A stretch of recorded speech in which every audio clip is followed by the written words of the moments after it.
Welcome to विद्यालय study point. आज की इस वीडियो में हम डिस्कस करने वाले हैं क्लास 12th का पॉलिटिकल साइंस का एक और सैंपल पेपर। आज की इस वीडियो में हम डिस्कस करेंगे।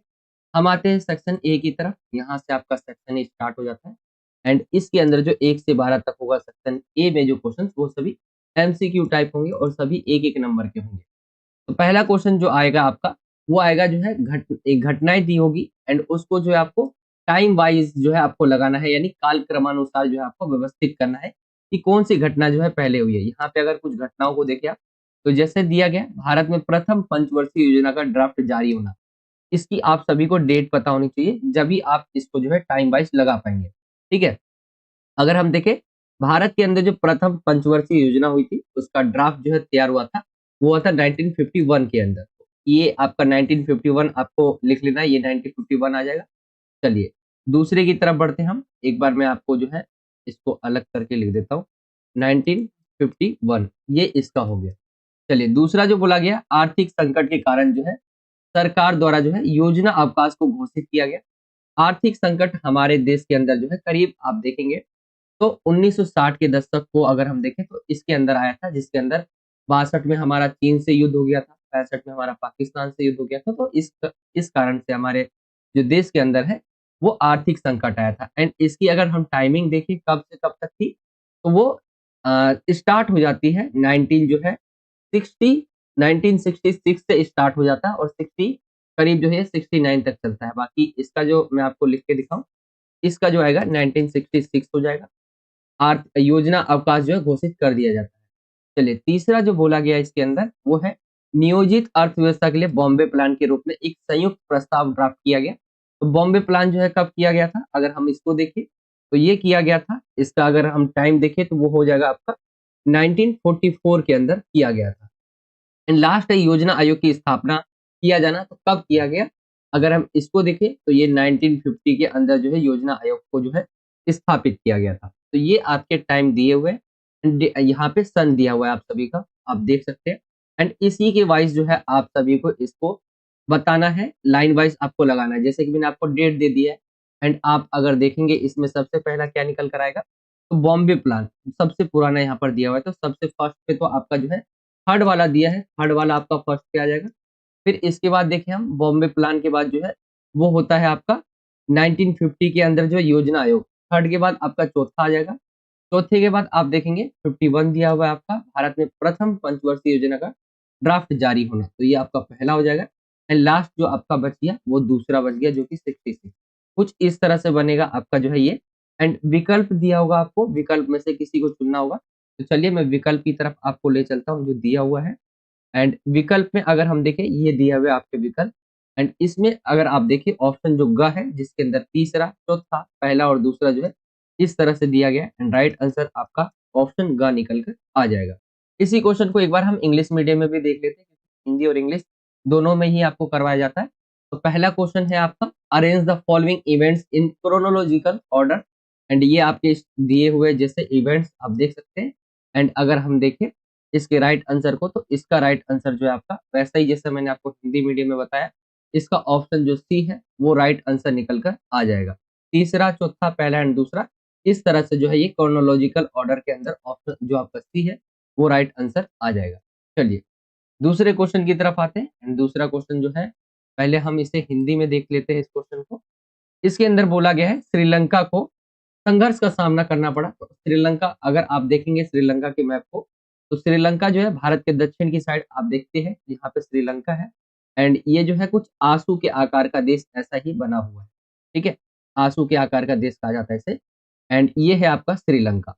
एंड इसके अंदर देखेंगे तो संघर्ष का सामना, कैसा संघर्ष, सैनिक, राजनैतिक, भाषाई या जातीय। तो श्रीलंका के अंदर जो है जातीय संघर्ष का जो है उसे सामना देखना पड़ा था। ऑप्शन घ इसका राइट आंसर होगा। श्रीलंका के अंदर सिंहली और तमिलों के बीच जो है आपसी संघर्ष हुआ था। एंड इसे ही जातीय संघर्ष के नाम से जाना जाता है, सिंहली और तमिलों के बीच जो है होने वाला संघर्ष। ऑप्शन घ इसका राइट आंसर आ जाएगा। चलिए अगले क्वेश्चन की तरफ आते हैं। एंड तीसरा क्वेश्चन इसमें पूछा गया है, उससे पहले उसी क्वेश्चन को हम इंग्लिश मीडियम में देखें। तो यहाँ पे बोला गया है दूसरा जो क्वेश्चन है श्रीलंका कॉन्फ्लिक्ट एंस्यूड, तो यहाँ पे जो है एथनिक ऑप्शन जो डी दिया हुआ है वो इसका राइट आंसर निकल कर आ जाएगा। चलिए अगले क्वेश्चन की तरफ आते हैं एंड तीसरा क्वेश्चन है, तीसरे क्वेश्चन के अंदर पूछा गया है संयुक्त राष्ट्र संघ का जो है भारत जो है संयुक्त राष्ट्र संघ का सदस्य कब बना? तो यूएनओ जिसकी स्थापना कब हुई थी, यहाँ पे बताया हुआ है 24 अक्टूबर 1945, ये स्थापना की डेट है इसकी, इस समय जो है इसको बनाया गया, ठीक है। एंड अगर आप देखें तो भारत इसके अंदर जो है वो 30 अक्टूबर 1945 को जाकर जो है शामिल हो जाता है। ऑप्शन का इसका राइट आंसर निकल कर आ जाएगा। भारत संयुक्त राष्ट्र संघ का सदस्य कब बनता है? तो 30 अक्टूबर 1945 जो है आपका ऑप्शन का वो इसका राइट आंसर होगा। चलिए अगले क्वेश्चन की तरफ चलते हैं, चौथा क्वेश्चन। एंड इंग्लिश में देख ले हम तीसरे क्वेश्चन को ही, तो कुछ इस तरह से पूछा गया इंग्लिश के अंदर। India United when did you become a member of the league of nation? League of nation या यूनाइटेड नेशन आप कह सकते हैं यूएनओ, क्योंकि इससे पहले इसका नाम जो था वो लीग ऑफ नेशन था, जो कि बाद में जो है वो यूएनओ बन जाता है। क्योंकि जो अगर हम लीग ऑफ नेशन का उद्देश्य देखें, बनाया गया था कि वर्ल्ड वॉर ना हो, लेकिन वर्ल्ड वॉर क्या हो जाता है, फिर भी हो जाता है, फिर यूएनओ को बनाया जाता है। एंड यूएनओ के बाद देखेंगे तो वर्ल्ड वॉर तो नहीं हुआ, फिर भी वॉर बहुत सारे हुए, तो इसकी भी असफलता हमें कहीं ना कहीं दिखती है। चलिए क्वेश्चन की तरफ आते हैं। क्वेश्चन में बोला गया है इंडिया जो है कब ज्वाइन किया है लीग ऑफ नेशन को या यूएनओ को? तो अगर हम देखें 30 अक्टूबर 1945 को जो है ऑप्शन जो आपका बी है वो राइट आंसर निकल कर आ जाएगा। चलिए फोर्थ क्वेश्चन की तरफ आते हैं एंड फोर्थ क्वेश्चन के अंदर जो है सबसे पहले इसे हम हिंदी में देखें। फोर्थ क्वेश्चन बोला गया है सोवियत संघ के विघटन से संबंधित सही तिथि चुनना है आपको। तो सोवियत संघ का विघटन कहा जाता है 1991 के अंदर हुआ है। एंड आपको यहाँ पे वो भी बताना है डेट के साथ। तो यहाँ पे 25 जनवरी 1991 में, 25 मार्च 1991 के अंदर, 25 जून है या 25 दिसंबर है, ये आपके ऑप्शंस दिए हुए हैं। एंड इसका राइट आंसर अगर हम देखें, इसका राइट आंसर आपका निकल कर आ जाएगा 25 दिसंबर 1991 में जो है सोवियत संघ का जो है विघटन हो गया था। तो ऑप्शन का इसका राइट आंसर निकल कर आ जाएगा। चलिए अगले क्वेश्चन की तरफ आते हैं एंड ये आपका पांचवा क्वेश्चन मिलान से रिलेटेड है। पहले हम फोर्थ क्वेश्चन को इंग्लिश मीडियम में देख लेते हैं। तो ये क्वेश्चन आपका कुछ इस तरह से पूछा गया है, select the correct date related to the जो है dissolution of the Soviet Union. तो ये आपके ऑप्शन दिए हुए हैं। एंड अगर हम राइट आंसर की बात करें तो इसका राइट आंसर जो निकल कर आ जाएगा 25 दिसंबर 1991। ऑप्शन जो डी है वो इसका करेक्ट आंसर होगा। चलिए अगले क्वेश्चन की तरफ आते हैं। क्वेश्चन नंबर है पांचवा, मैच करना है आपको। पहले इसे हम हिंदी में कर लेते हैं। तो ये आपको मैच करने वाला दिया हुआ है एंड आप सभी ज्यादातर बच्चे ये कर ही लेंगे। जैसे सुकुमार सेन जो दिया हुआ है, ये हमारे जो है पहले भारत के जो है प्रथम चुनाव आयुक्त थे। तो पहले का आपका सी आ गया। मोहम्मद एम ए जिन्ना यानी मोहम्मद अली जिन्ना, जो इसका मैच हो जाएगा। द्विराष्ट्र सिद्धांत की मांग करी थी, ये नेता थे मोहम्मद अली जिन्ना। एंड जो पाकिस्तान आज बना है वो इसी की बदौलत है। चलिए सी जो है यहाँ पे राजगोपालाचारी एंड पोट्टी श्री रामुलु आपका बच गया। तो ये जो है पोट्टी श्री रामुलु, इन्होंने जो है एक अलग जो है राज्य की मांग करी थी भाषा के आधार पर। एंड अगर हम सी राजगोपालाचारी देखें तो ये थर्ड का आपका डी से मैच हो जाएगा। एंड यहाँ पे हम आएंगे, मैंने आपको एक बार मैच करके दिखा दिया है। नीचे आपके ऑप्शंस मिलेंगे आपको। तो ऑप्शन के अंदर आप देखें तो ऑप्शन कुछ इस तरह से दिया हुआ है। जैसे यहाँ पे पहला इन्होंने इसको रखा है, फिर इन्होंने इसको रखा है। तो आप देख ले, पहले सुकुमार सेन है, पहले का जो डी पहले का सी है, तो वो किसके अंदर है? पहले का सी का और खा के अंदर है। एंड आपका दूसरा थर्ड एंड फोर्थ तो ये आपका कट ही जाएगा। चलिए इन दोनों में से देखिए आगे हम। तो दूसरा दिया हुआ है एम ए जिन्ना यानी मोहम्मद अली जिन्ना, जिसने क्या करी थी, एक द्विराष्ट्र सिद्धांत की प्रस्तुत करने वाला नेता था ये। एंड दूसरे का ए किसके अंदर है? ऑप्शन का के अंदर है। एंड डी भी आपका यहाँ पे दूसरे का डी दिया हुआ है। तो ऑप्शन का इसका राइट आंसर हो गया है। तो ये आपका राइट आंसर निकल के आ जाएगा। जो मिलान वाले क्वेश्चन होंगे उसके अंदर आपको ऑप्शन देख के ही पहले ऑप्शन को देखना है। पहला मैच कर रहा है कोई, जैसे ये मैच कर रहा है पहले का सी, तो दूसरे पे आना है एंड दूसरे के अंदर आपको राइट आंसर मिल जाता है। तो जो ऑप्शन आपका राइट होगा वो ऑप्शन का होगा, इस तरह से। तो आपको ऐसे ही करना है, इससे आपका टाइम भी बचेगा और एक आध क्वेश्चन आपको आएंगे ना मिलान में, तो आप सारे आंसर निकाल लोगे। चलिए ये क्वेश्चन हो गया आपका। एंड इसी क्वेश्चन को आप इंग्लिश मीडियम में देख सकते हैं, मैच करना था आपका। एंड ये आप देख सकते हैं लिस्ट 1 एंड लिस्ट 2 आपका दिया हुआ है मैच करने के लिए। जैसे सुकुमार सेन है तो first election commissioner of India थी ये, ठीक है। आगे देखिए एम ए जिन्ना यानी मोहम्मद अली जिन्ना है, तो ये आपका लीडर था जिसने जो है टू नेशन थ्योरी जो है दिया था। आगे की तरफ आएंगे हम तो जो है राजगोपालाचारी एंड पोट्टी श्री रामुलु बचिया, तो ये चौथे का आपका बी से मैच हो जाएगा। और थर्ड जो है आपका सी है, जो आपका थर्ड दिया हुआ है सी राजगोपालाचारी, तो ये आपका डी से मैच हो जाएगा। एंड अगर मैं इसके राइट आंसर की बात करूँ तो ये आपके ऑप्शन दिए हुए हैं, एंड इसके अंदर जो राइट आंसर आएगा आपका वो आ जाएगा जो ए दिया हुआ है, पहले का सी, दूसरे का ए, तीसरे का डी और फोर्थ का बी। ये आपका जो है ऑप्शन ए सही हो जाएगा। चलिए अगले क्वेश्चन की तरफ आते हैं, एंड अगला जो क्वेश्चन है स्टेटमेंट एंड रीजन वाला है। तो सबसे पहले इसे हम हिंदी मीडियम में करते हैं। ये क्वेश्चन कुछ इस तरह से बोला गया है, इसमें अभिकथन है आपका आपातकाल जो है 1975 और आसपास के समय में सत्तारूढ़ दल और न्यायपालिका के मध्य मतभेद थे। ये अगर हम देखें तो ये बात सही है। एंड कारण दिया हुआ है यहाँ पे जो है सत्तारूढ़ दल, यहाँ पे इंदिरा गांधी जी थी हमारी प्रधानमंत्री, एंड न्यायपालिका के बीच जो है मतभेद था, क्योंकि न्यायपालिका ने जो है इन्होंने कुछ ऐसे चीजें करी थी जिसकी वजह से न्यायपालिका ने इनको जो है रोक दिया था, या आप कह सकते हैं कि इनके पद पे आप बने रहते लेकिन इनकी शक्तियों का जो यूज है एक तरह से वो नहीं हो पा रहा था। तो इंदिरा गांधी क्या करती है, आपातकाल लगा देती है 25 जून 1975 को। तो इनके बीच, न्यायपालिका के बीच और सत्तारूढ़ जो दल था उनके बीच जो है मतभेद था, तो ये तो सही हो जाएगा। कारण दिया हुआ है प्रधानमंत्री के नजदीकी लोगों ने प्रतिबद्ध नौकरशाही और प्रतिबद्ध न्यायपालिका के विषय में बात करना शुरू कर दिया था, जो व्यवस्थापिका व्यवस्थापिका और कार्यपालिका का ही रूप हो। तो ये आपका कारण दिया हुआ है। एंड अगर हम इसके ऑप्शंस को देखें तो नीचे आपके ऑप्शन दिए हुए हैं, जैसे कि अभिकथन कारण, अभिकथन ए और कारण दोनों सही है, तथा जो कारण है आर अभिकथन ए की सही व्याख्या करता है। यहाँ पे आपका और ऑप्शन है, ठीक है। एंड इसके अगर आंसर्स की बात करें तो इसका राइट आंसर जो हो जाएगा आपका अभिकथन ए और कारण दोनों सही है, तथा कारण आर जो है अभिकथन ए की सही व्याख्या करता है। इसका ऑप्शन जो आपका का है, सॉरी, ऑप्शन का, वो इसका राइट आंसर निकल कर आ जाएगा। जो स्टेटमेंट एंड आपका रीजन दिया हुआ वो दोनों ही करेक्ट है, एंड एक्सप्लेनेशन भी इसकी सही कर रहा है। चलिए क्वेश्चन नंबर 7वें की तरफ आते हैं। एंड हाँ, ये हमने छठा देखा है, इसको हम इंग्लिश मीडियम में भी देख लेते हैं। छठा क्वेश्चन आपका स्टेटमेंट एंड रीजन वाला रहेगा। तो इसके अंदर emergency 1975 and the ruling party in the surrounding times there were difference among the judiciary. Reason दिया है the people close to the prime minister had started talking about committed bureaucracy and committed judiciary, which is the same form of legislature and executive। ये आपके दिए हुए statement and reason.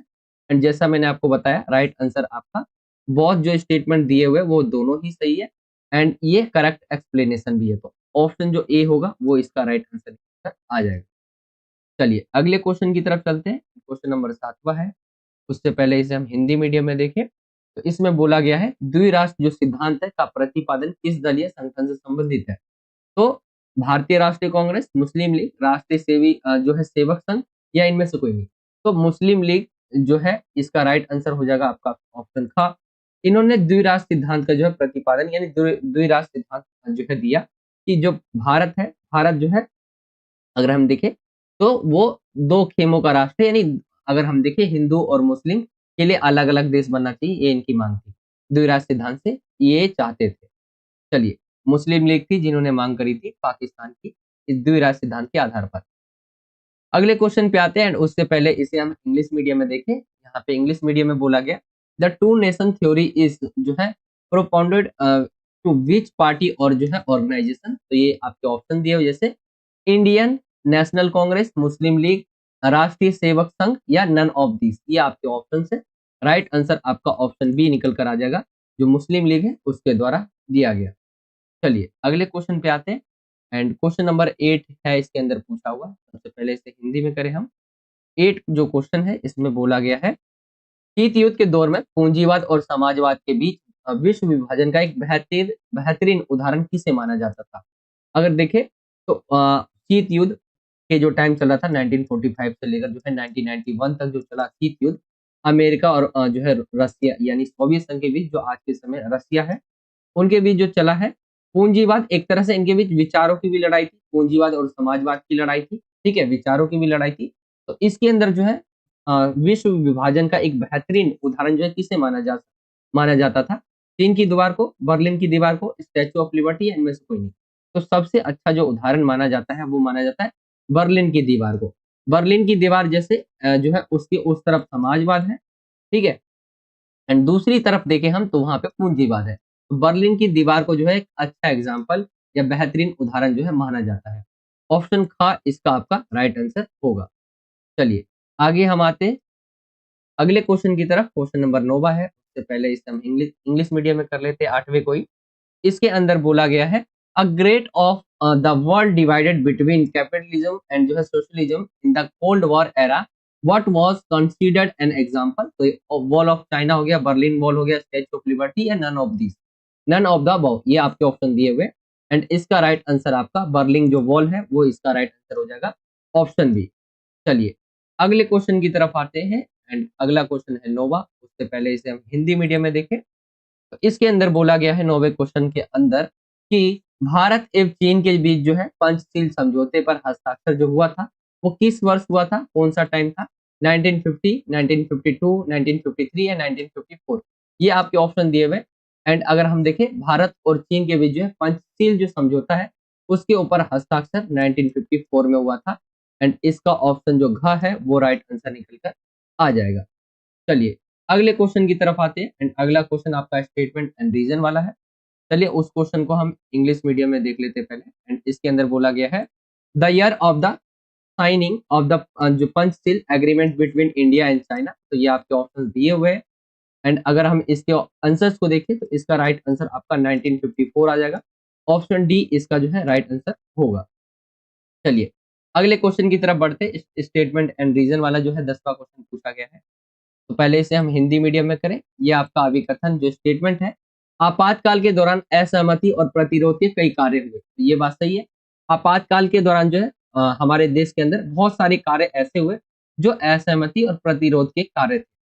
कारण अगर हम देखें इसके अंदर बोला गया है बहुत से राजनीतिक नेताओं ने जेल के अंदर रहकर भी व्यवस्थित तरीके से सरकार विरोधी जो आंदोलन चलाए। तो ये गलत हो जाएगा। सरकार जो है इन्हें वो काम ही नहीं करने दे रही थी, मतलब एक तरह से जेल के अंदर बंद कर दिया, वहां से भी क्या कर पाएंगे ये, तो वहां से कुछ नहीं कर पा रहे थे ये। एंड जो पार्टी थी ना, जैसे जो एक तो सरकार थी, जिसकी सरकार थी अगर हम देखें, सरकार उस समय इंदिरा गांधी जी की थी, कांग्रेस की थी। एंड उस उनके विपक्ष में जो भी पार्टियां थी या जो भी दल थे उनको क्या थे, उनके नेताओं को वो जेल में डाल दिए थे। तो अगर हम देखें आप अभिकथन आपका सही है लेकिन यहाँ पे कारण गलत है। ये आपके ऑप्शन दिए हुए हैं, आप इन्हें पढ़ सकते हैं। एंड इसका जो राइट आंसर निकल कर आ जाएगा वो ऑप्शन ग निकल कर आ जाएगा। अभिकथन ए तो सही है लेकिन जो कारण है वो आर गलत है। चलिए अगले क्वेश्चन की तरफ बढ़ते हैं एंड अगला क्वेश्चन जो है 11वां है। उससे पहले इसी क्वेश्चन को हम 10वें को इंग्लिश मीडियम में देखें तो ये आपका कुछ इस तरह से क्वेश्चन है। There were many acts of जो है डिसेंट एंड जो है रेसिस्टेंस ड्यूरिंग द इमरजेंसी, ये सही हो जाएगा। एंड रीजन आपका गलत हो जाएगा। इसका जो राइट आंसर आ जाएगा आपका जो ऑप्शन सी दिया हुआ है वो इसका राइट आंसर होगा। चलिए मैं आपको एक बार पूरा दिखा देता हूँ। तो इसका ऑप्शन जो सी है वो इसका आपका राइट आंसर निकल कर आ जाएगा। स्टेटमेंट तो सही है बट रीजन जो है वो गलत दिया हुआ है। चलिए अगले क्वेश्चन की तरफ आते हैं एंड अगला क्वेश्चन है 11वां। इसे हम पहले हिंदी मीडियम में देख लेते हैं 11वें क्वेश्चन को। इसमें बोला गया है 11वें के अंदर कांग्रेस के भीतर ताकतवर और प्रभावशाली नेताओं के समूह को क्या कहा गया, गैर कांग्रेस, पुरानी कांग्रेस, सिंडिकेट या इनमें से कोई नहीं। तो अगर हम इसके आंसर्स को देखें तो सिंडिकेट कहा गया था, क्योंकि कांग्रेस पार्टी को देखें तो वो आगे चल के जो है वो दो भागों में बढ़ जाती है। 1967 में ये दो भागों में जाकर बढ़ जाती है, एक तो इंदिरा गांधी और syndicate. Indira Gandhi versus syndicate हो जाता है, जिसके अंदर सिंडिकेट जो थे ऐसे नेताओं के समूह थे जो ताकतवर थे और बहुत ज्यादा प्रभावशाली नेताओं इसके अंदर जो है शामिल थे। तो इनको कहा गया सिंडिकेट। तो इसका राइट आंसर अगर हम देखें तो ऑप्शन जो ग है वो इसका सिंडिकेट निकल कर आ जाएगा। चलिए अगले क्वेश्चन की तरफ आते हैं एंड इसे हम इंग्लिश मीडियम में देख ले 11वें को ही। तो यहाँ पे बोला गया है क्वेश्चन के अंदर what was called the group of powerful and जो है influential leaders with in the Congress. यहाँ पे देखें तो नॉन कांग्रेस, ओल्ड कांग्रेस, जो है सिंडिकेट या नन ऑफ द अबव, ये आपका दिया हुआ है। एंड इसके राइट आंसर को देखें हम तो ऑप्शन सी आपका निकल कर आ जाएगा, सिंडिकेट। चलिए अगले क्वेश्चन की तरफ आते हैं एंड 12वां क्वेश्चन है ये आपका हिंदी मीडियम में देख ले इसे अगर हम। इसके अंदर बोला गया है इस क्वेश्चन में कि साहबानो जो केस है, साहबानो जो मामला है वो किससे जुड़ा हुआ है। साहबानो केस आप सभी ने पढ़ा होगा अपने चैप्टर्स में। साहबानो जो केस है वो किसके बारे में है, तो 62 वर्षीय तलाकशुदा मुस्लिम महिला से इसका संबंध है, कंटरपंथी जाति प्रथा से, धर्म विवाद से या इनमें से कोई नहीं। तो शाहबानो जो केस है ना वो 62 वर्षीय तलाकशुदा मुस्लिम महिला का जो केस है वो इससे जुड़ा हुआ है। ऑप्शन का इसका राइट आंसर निकल कर आ जाएगा। एंड ये केस जो है बहुत समय तक चला था, फिर बाद में जो है इसको सॉल्व किया गया। 62 वर्षीय तलाकशुदा महिला से जो है, मुस्लिम महिला से ये संबंधित था। चलिए, ये आपका सेक्शन ए कंप्लीट हो जाता है। And उसी क्वेश्चन को हम इंग्लिश मीडियम में भी देखें तो ये आपका इंग्लिश मीडियम में कुछ इस तरह से हो जाएगा। Shah Bano case is related to 62 years old divorce जो है मुस्लिम वुमेन। ऑप्शन ए इसका राइट आंसर निकल कर आ जाएगा। एंड सेक्शन ए आपका हिंदी और इंग्लिश दोनों ही मीडियम में खत्म हो जाएगा। आई होप कि आप यहाँ तक तो जरूर समझ गए होंगे। चलिए अब आगे चलते हैं हम सेक्शन बी की तरफ। तो सेक्शन बी के अंदर जो है 2-2 नंबर के क्वेश्चंस होंगे और ये सेक्शन भी आपका 12 नंबर का है, सेक्शन बी। इसके पहले क्वेश्चन की तरफ आते हैं। 13वां क्वेश्चन पूछा गया, द्विराष्ट्र सिद्धांत क्या था, आपको बताना है। तो द्विराष्ट्र जो सिद्धांत था, मुस्लिम लीग जो है एक संघ था मुस्लिमों का, उस समय बनाया गया था जब भारत पाकिस्तान का विभाजन भी नहीं हुआ था, उससे पहले उसको बनाया गया था। तो द्विराष्ट्र जो सिद्धांत था वो दो कौमों की बात करता था कि मुस्लिमों के लिए एक अलग राष्ट्र होगा और हिंदुओं के लिए अलग। ठीक है, यानी द्विराष्ट्र सिद्धांत के अनुसार दो राष्ट्रों का निर्माण भारत विभाजन के द्वारा जो है किया जाना चाहिए। मुस्लिमों के लिए पाकिस्तान, एक नए राष्ट्र का निर्माण होना चाहिए। ये थी मुस्लिम लीग की जो है मांग और इन्होंने ही द्विराष्ट्र सिद्धांत जो है दिया था। चलिए आगे की तरफ आते हैं हम। इसी को हम इंग्लिश मीडियम में भी देख ले द्विराष्ट्र सिद्धांत वाले क्वेश्चन को। तो ये बोला गया आपका इंग्लिश मीडियम में, what was the two nation theory. तो according to the two nation theory, two nations should be created by the partition of India, a new nation for the Muslim Pakistan. इन्होंने मांग करी थी पाकिस्तान की। एंड आप जैसा देख सकते हैं आज के समय उसकी जो हालत है, इनको मांग नहीं करनी चाहिए थी। चलिए अगले क्वेश्चन की तरफ आते हैं। एंड ये आपका 14वां क्वेश्चन है। 14वें क्वेश्चन के अंदर पूछा गया है, देखिए सभी 2-2 नंबर के क्वेश्चन है तो उसी के अकॉर्डिंग ही आपको आंसर देने हैं। जो द्वितीय पंचवर्षीय योजना है किस प्रकार से प्रथम पंचवर्षीय योजना से भिन्न थी। पंचवर्षीय योजना क्या होती है, सरकार क्या करती है, जैसे हमारा अभी चुनाव होगा, जैसे मान लेते हैं 2024 में चुनाव होगा, तो उसके बाद जो है सरकार पूरे 5 साल की जो है योजना लेकर आएगी कि हमारा फोकस क्या रहेगा, गोल क्या रहेगा। तो ऐसी जो हमारा जो पहला चुनाव हुआ था ना, पहली पंचवर्षीय योजना, वो जो है दूसरी पंचवर्षीय योजना से किस प्रकार भिन्न थी, या कहे तो दूसरी पंचवर्षीय योजना किस प्रकार प्रथम पंचवर्षीय योजना से भिन्न थी, यानी अलग। तो अगर हम देखें इसके अंदर बहुत चीजें हमें देखने को मिलती है। इनके बीच अगर अंतर देखें तो इनके उद्देश्य को लेकर, दृष्टिकोण इनके और इनके जो कार्य क्षेत्र है उनके अंदर हमें जो है अलग अलग चीजें देखने को मिलती है। जैसे प्रथम पंचवर्षीय योजनाओं को अगर देखें तो ये जो था वो कृषि पर आधारित था और उसका मुख्य उद्देश्य क्या था, कृषि को मजबूत बनाना था। लेकिन अगर हम दूसरे पंचवर्षीय योजना को देखें तो वो कृषि को इनका जो है औद्योगिकरण का जो है उद्देश्य था, यानी औद्योगिकरण को क्या है, उसके विकास पर जोर देना इनका ये काम था इस समय, और इनका उद्देश्य भी यही था। तो ये आप एक अंतर तो समझ गए कि पहला जो था वो कृषि पर आधारित था, यानी पहली पंचवर्षीय योजना के अंदर जो है हमारा जो मेन फोकस था वो कृषि को लेकर था और भारतीय कृषि को मजबूत बनाना था, ये हमारा उद्देश्य था। वहीं दूसरे की बात करें तो हमारा जो औद्योगिकरण है उसको हमें और बड़े स्तर पे जो है विकास करना था, और ये दूसरा आप कह सकते हैं उद्देश्य था। चलिए और इनके बीच अंतर देखें तो हम देखते हैं इसके अंदर जो प्रथम पंचवर्षीय योजना है उसके अंदर कि वो गांवों और कृषि के विकास पर जोर दिया गया गांवों के अंदर, जबकि द्वितीय पंचवर्षीय योजना में उद्योगों और औद्योगिक सेक्टर के प्रवर्धन पर जो है ध्यान केंद्रित किया गया। एक तरह से अगर मेन बात करें तो कृषि और उद्योग आप इस तरह कर सकते हैं, इन पर जो है फोकस किया गया। 2 नंबर का है तो 1 पॉइंट आप लिख देंगे पंचवर्षीय प्रथम पंचवर्षीय योजना का, एंड दूसरा लिख देंगे जो है आपका द्वितीय पंचवर्षीय योजना का। एंड डेट भी यहाँ पे देख सकते हैं, ये भी बताया गया आपका भूमिका के अंदर कि द्वितीय पंचवर्षीय योजना कब होती है, प्रथम कब होता है। ठीक है, आप लिख सकते हैं इसके अंदर। बाकी 2 नंबर का है तो उसी हिसाब से आपको आंसर लिखना होगा।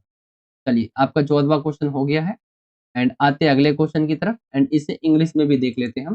तो ये है आपका 14वां क्वेश्चन इंग्लिश मीडियम में, how was the second 5 year plan different from the first 5 year plan.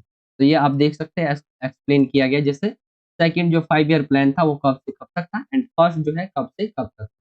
ठीक है, आप इस तरह से भूमिका के अंदर लिखेंगे। एंड साथ ही इसके डिफरेंस क्या क्या है, जैसे एरिया का डिफरेंस है, यानी इनके जो है एक तरह से जो एम था पहले के अंदर जो बताया गया वो बताया गया कि इनका जो एम था वो था एग्रीकल्चर बेस्ड जो है, objective was strength Indian agriculture. एक तरह से अगर हम देखें तो इनको विकास करना था एग्रीकल्चर के फील्ड के अंदर। एंड दूसरे अगर हम देखें दूसरी जो पंचवर्षीय योजना यानी सेकंड जो है था, सेकंड जो 5 ईयर प्लान था, उसके अंदर जो फोकस किया गया इंडस्ट्रियलाइजेशन के अंदर जो है ये काम किया गया था। तो आप इस तरह से देख सकते हैं। ठीक है, और भी पॉइंट है इसके, मैं इंग्लिश मीडियम में सिर्फ आपको दिखा दूंगा, एक्सप्लेन पूरा नहीं कर पाऊंगा। आप इन्हें देख सकते हैं, मैंने आपको जो मेन मेन था वो बता ही दिया है। चलिए अगले क्वेश्चन की तरफ आते हैं। क्वेश्चन नंबर 15 है, इससे पहले इसे हम हिंदी मीडियम में कर लेते हैं। एंड 15वां जो क्वेश्चन बोला गया है, भारत और चीन को क्योटो प्रोटोकॉल की बाध्यताओं से छूट देने का क्या कारण था। देखिए इसको आप समझने से पहले सबसे पहले ये समझिए कि वर्ल्ड के अंदर जो है ना वो 3 तरह के देश आपको मिलेंगे। एक तो विकसित देश है, एक तो विकसित देश है, एक है विकासशील, जैसे भारत किस में आता है, विकासशील के अंदर जो है विकासशील में शामिल है, और एक है अविकसित, अविकसित। ये 3 तरह के जो है देश दुनिया के अंदर आपको देखने को मिलेंगे। जो विकसित देश है वो बहुत ज्यादा डेवलप है, जैसे अमेरिका हो गया, फ्रांस हो गया, ब्रिटेन हो गया, नॉर्वे, स्वीडन, ये सब विकसित देशों की श्रेणी में आते हैं। विकासशील देश देखें तो भारत, पाकिस्तान, चाइना, ठीक है, और भी कई सारे देश जो विकासशील देशों की श्रेणी में आते हैं। अविकसित देश जो बहुत ज्यादा एक जो बहुत विकास कर चुके हैं, एक विकासशील जो अभी विकास कर रहे हैं लेकिन पूरी तरह विकास नहीं कर पाए, और अविकसित जहाँ पे विकास जो है वो बहुत कम लेवल पे है। बहुत आप अफ्रीका की कंट्रीज को देखेंगे तो वहाँ पे अविकसित के अंदर आएंगे। तो यहाँ पर जो था ये कहा गया जो क्योटो प्रोटोकॉल हुआ था उसके अंदर, क्योंकि पर्यावरण से रिलेटेड था ये कि आप जो है बहुत ज्यादा एक तरह से प्रदूषण हो रहा है, आप औद्योगिकरण ला रहे हो तो क्या हो रहा है, दुनिया के अंदर जो है बहुत ज्यादा प्रदूषण हो रहा है, बहुत ज्यादा जो है जो पर्यावरण को हानि हो रही है इससे। तो इसके काम के इसको जो है कम हो सके इसके लिए इन्होंने एक क्योटो प्रोटोकॉल जो है बनाया गया, जिसमें जो है विकासशील देश थे जैसे भारत और चीन को देखें हम, तो इनको इसलिए छूट दी गई क्योंकि ये विकासशील देश है, क्योंकि ये अभी विकास कर रहे हैं। विकसित देशों ने तो कर लिया है, उन्होंने तो पहले यूज कर लिया कि भाई पर्यावरण को नुकसान हो ना हो, उन्होंने अपना यूज कर लिया है जो भी करना था, एंड ये विकसित देश बन गए। लेकिन विकासशील देशों को इसलिए छूट दी गई ताकि क्या है ये अपना जो है विकास कर सके। तो भारत और चीन ने उस समय अपने विकास के लिए आवश्यक ऊर्जा की अधिक मांग की थी, और उन्हें जो है अपने अर्थनीतिक और सामाजिक स्तर को सुधारने के लिए अधिक उत्सर्जन की आवश्यकता थी। तो इस तरह से अगर हम देखें इसलिए इनको जो है छूट दी गई, एक तो ये रीजन हो जाएगा। एंड देखिए अगर हम पूर्वाधिकारी उत्सर्जन, इस समय तक जो है उन देशों ने इतिहास में कम योगदान दिया था और इसलिए उन्हें अपने पूर्वाधिकारी उत्सर्जन के लिए जिम्मेदार जो है नहीं ठहराया गया। उस समय की बात हो रही है जब क्योटो प्रोटोकॉल हुआ था। ठीक है, एंड इसीलिए अगर आप देखेंगे तो भारत और चीन को जो है वो क्योटो जो प्रोटोकॉल है उसकी बाध्यताओं से जो है छूट दी गई, एंड आज भी यहाँ पे जो है हमें छूट मिली हुई है। तो ये आपका कुछ इस तरह से हो जाएगा, फिर भी हमें जो है पर्यावरण को देखकर जो अपना विकास है वो करना चाहिए। चलिए 15वां क्वेश्चन हो गया है। इंग्लिश मीडियम में हम इस क्वेश्चन को देखें तो ये आपका दिया हुआ है कुछ इस तरह से, what was the reason for जो है exempting India and China from the जो है ऑब्लिगेशंस ऑफ क्योटो प्रोटोकॉल। तो यहाँ पे आप देख सकते हैं नीड फॉर डेवलपमेंट, डेवलपमेंट की जरूरत थी इन देशों को जैसे चीन और भारत को जैसे, एंड यहाँ पे पोर्ट्रेटाइज यहाँ पे एम्बिशंस अगर हम देखें तो ये आपका दूसरा बताया हुआ है। ये आप इस तरह से एक्सप्लेन देख रहे होंगे, ये इसका आंसर कुछ इस तरह से होगा। चलिए इंग्लिश मीडियम में एक्सप्लेन नहीं कर पाऊंगा मैं क्योंकि वीडियो बहुत ज़्यादा लंबी बन जाती है दोनों ही मीडियम में एक्सप्लेन करने से, एंड बच्चे एक आध मिनट वीडियो को देखते हैं। मैं बहुत बुरा लगता है जब बच्चे एक आध मिनट देखते हैं वीडियो को, क्योंकि हमारी क्लासेस ही आप देखेंगे तो बहुत 40-40 मिनट की हो जाती है, एंड बच्चा जब 1 मिनट देखता है तो बुरा लगता है। चलिए अगले क्वेश्चन पे आते हैं हम 16वें क्वेश्चन की तरफ, एंड इसके अंदर बोला गया आजादी की लड़ाई के समय किन दो बातों पर सबकी सहमति थी। आजादी की जो लड़ाई लड़ी जा रही थी, आजाद होने के बाद कौन कौन सी बातों पर सहमत थे लोग। तो सरकार जो बनेगी हमारी वो लोकतांत्रिक तरीके से कार्य करेगी, और सरकार जो है वो सभी वर्गों की भलाई के लिए कार्य करेगी। तो ये आम सहमति थी, यानी ये दो चीजें थी जिनके ऊपर जो है वो सभी की जो है हाँ थी। तो 16वें क्वेश्चन का आंसर कुछ इस तरह से हो जाएगा आपका। चलिए इसी क्वेश्चन को हम इंग्लिश मीडियम में देखें 16वें क्वेश्चन को, एंड यहाँ पे बोला गया है इस क्वेश्चन के अंदर, what two things did everyone agree on during the freedom struggle. तो the government shall function in a democratic manner, the government shall work for the welfare of all section. यहाँ पे इसका कुछ इस तरह से आंसर हो जाएगा। चलिए ये क्वेश्चन कंप्लीट हो जाता है आपका। 17वें क्वेश्चन की तरफ आते हैं, एंड पहले इसे हम हिंदी मीडियम में देखें 17वें क्वेश्चन को, तो कुछ इस तरह से आपका हो जाएगा 17वां क्वेश्चन। जिसके अंदर बोला गया है गठबंधन से आप क्या समझते हैं, भारत में गठबंधन की शुरुआत कब हुई। अगर हम देखें गठबंधन क्या होता है, गठबंधन आपको पता ही चल रहा होगा इससे जो है आज के समय जो राजनीतिक पार्टी है, आज के समय तो गठबंधन की सरकारें नहीं है, लेकिन हम पीछे की तरफ जाए तो वहां पे गठबंधन की सरकारों का युग हमें चल दिखता है, जिसके अंदर हमारा जैसे अगर आप देखेंगे भारत है, एंड भारत में सरकार बनाने के लिए आपको बहुमत चाहिए। बहुमत मतलब आपको संसद के अंदर जो है वो, जैसे संसद के अंदर जो है कितनी सीटें हैं टोटल, अगर हम देखें लोकसभा की कितनी है, 545 है करीब, ठीक है। एंड इसमें से आपको जो है इसका आधे से एक ज्यादा आपको आने चाहिए, यानी करीब अगर हम देखें तो इसका हाफ से एक ज्यादा आपके जो है संसद में जो आपका जो दिया हुआ है सीट, जैसे कि लोकसभा के अंदर देखें तो 545 सीट है टोटल, उसमें आपको जो बहुमत मतलब कि आपका जो आधा है आधे से एक ज्यादा, यानी इसका अगर हम 2 से डिवाइड कर दे इसको तो ये आपका जो है 270 कुछ आपका जो है आ जाएगा, आपके 273 आपके सीट होने चाहिए, तब आप बहुमत हासिल कर पाएंगे और सरकार बना पाएंगे। तो उस समय क्या था, 273 है, याद रखना है।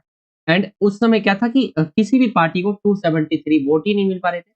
बहुत सारी, क्योंकि हमारे इधर बहुत दलीय व्यवस्था है, यहाँ पे बहुत सारी राजनीतिक पार्टी है। एग्जाम्पल के लिए मैं आपको बता देता हूँ, जैसे बीजेपी मान के चले आप, कांग्रेस मान के चले, ठीक है। आज के समय जो जो है उसके हिसाब से मैं आपको लेके बता रहा हूँ, आम आदमी लेके चले। तो इनमें से क्या हो गया, किसी भी पार्टी को 273 सीटें मिली ही नहीं है, लेकिन किसी को क्या हुआ 150 मिली है, किसी को जो है 100 मिली है, एंड किसी को अगर हम देखें तो 200 मिली है। एग्जाम्पल के लिए मान के चले आप, तो क्या करेगी जो है यहाँ पर जो है दो पार्टियां मिलकर, जैसे आप देखेंगे 200 इसके पास है और 100 इसके पास है, तो ये गठबंधन कर सकती है, या तो 200 इसके पास है एंड 100 150 इसके पास है, तो ये बीजेपी और आम आदमी पार्टी जो है मिलकर गठबंधन कर सकती है और सरकार बना सकती है। तो ये होता है जब दो पार्टियां, दो राजनीतिक दल जो है बहुमत हासिल नहीं कर पाती, तो आप जो है गठबंधन करके सरकार बनाती है। ये दो या दो से अधिक भी हो सकती है, तो इसी को जो है गठबंधन की सरकार कहा जाता है। भारत में गठबंधन की जो शुरुआत है वो 1967 के चुनाव से जो है माना जाता है कि इसकी जो है शुरुआत हुई है। चलिए ये क्वेश्चन आपका कंप्लीट हो गया है। अगले क्वेश्चन की तरफ हम चलते हैं। अगला क्वेश्चन जो है उससे पहले इसे हम इंग्लिश मीडियम में भी देख लेते हैं इस क्वेश्चन को, जो आपका 17वां है गठबंधन वाला। एंड यहाँ पे अगर हम देखें इस क्वेश्चन को, what do you understand by जो है college, when did the alliance start in India. तो यहाँ पे आप पढ़ सकते हैं, ये आपका पूरा आंसर इंग्लिश मीडियम में लिखा हुआ है। चलिए अगले क्वेश्चन की तरफ चलते हैं हम। अगला क्वेश्चन है 18वां, एंड इसे हम सबसे पहले इसे हिंदी मीडियम में देख लेते हैं 18वें क्वेश्चन को। आया राम गया राम आप सभी जानते होंगे। एक व्यक्ति था आया राम गया राम, जो है एक ही दिन के अंदर कई पार्टियां जो है बदल लेता है, एंड जब से उसे आया राम और गया राम जो है कह दिया था, उसका जो नाम था वो था हरियाणा का एक विधायक जिसका नाम गयालाल था। उसको आया राम और गया राम से जो है कहने लग गए थे, क्योंकि उसने जो है एक पखवाड़े में 3 बार जो है पार्टी बदली थी। यह भारतीय राजनीति में दल बदल के दोष को व्यक्त करता है, यानी पार्टियां जो है एक जैसे अभी मान ले बीजेपी में कोई लीडर एंड वो कांग्रेस में चला जाए, फिर कांग्रेस से वो जो है आम आदमी पार्टी में चला जाए, और आम आदमी पार्टी से फिर वो बीजेपी में आ जाए, तो आप देखेंगे इन्होंने जो है यहाँ पे दल बदल किया है। एंड ये एक ही दिन के अंदर जो है गयालाल कुछ ही समय में जो है वो 3 पार्टियां में जो है बदल लेते हैं अपनी। इसी वजह से इनका नाम जो है आया राम गया राम से फेमस हो गया। एंड वैसे ये जो है हरियाणा के एक विधायक थे जिनका असली नाम गयालाल था। चलिए, एंड ये आपका सेक्शन पूरी तरह एंड हो जाता है, खत्म हो जाता है। इसी वाले क्वेश्चंस को हम इंग्लिश मीडियम में भी देख लेते हैं। एंड इंग्लिश मीडियम में ये आपका क्वेश्चन कुछ इस तरह से है, what is the meaning of the Paris जो है आयाराम एंड गयाराम। तो यहाँ पे आप पढ़ सकते हैं, आपका दिया हुआ आंसर यहाँ पे आयाराम गयाराम के बारे में, बाकी मैंने आपको हिंदी में बताई गई है। आप पढ़ना चाहें इंग्लिश मीडियम के बच्चे तो आप पढ़ सकते हैं। चलिए ये आपका खत्म हो गया, आगे हम आते हैं सेक्शन सी की तरफ। एंड सबसे पहले इसे हम हिंदी मीडियम में देखते हैं सेक्शन सी को। इसके अंदर जो क्वेश्चंस होंगे आप सभी के वो 4-4 नंबर वाले होंगे, और ये सेक्शन आपका 20 नंबर का रहेगा टोटल। तो 19वें क्वेश्चन पे आते हैं, भारत की जो है सुरक्षा रणनीति के प्रमुख जो है घटक, उसके बारे में आपको बताना है। सुरक्षा रणनीति के भारत के घटक क्या-क्या हैं? तो अगर हम देखें, सैन्य क्षमताएं जो है उसको मजबूत करना, सेना और रक्षा बलों की मजबूती को बढ़ावा देना एक प्रमुख घटक है। सुरक्षा क्षेत्र में नवाचार, तकनीकी उन्नति और प्रशिक्षण के माध्यम से सेना को मौजूदा और आने वाली चुनौतियों का सामना करने के लिए जो है क्षमता में उनके सुधार करना। तो सैन्य क्षमता को मजबूत करना एक आप पॉइंट कह सकते हैं। ये हमारे जो है भारत की जो सुरक्षा रणनीति है उनका पहला घटक है। आगे की तरफ आए हम, तो अंतर्राष्ट्रीय संस्थाओं को मजबूत करना, जो भी अंतर्राष्ट्रीय जो संस्था है, जैसे भारत ने अंतर्राष्ट्रीय संबंधों को मजबूत करने के लिए विभिन्न संबंध बनाए।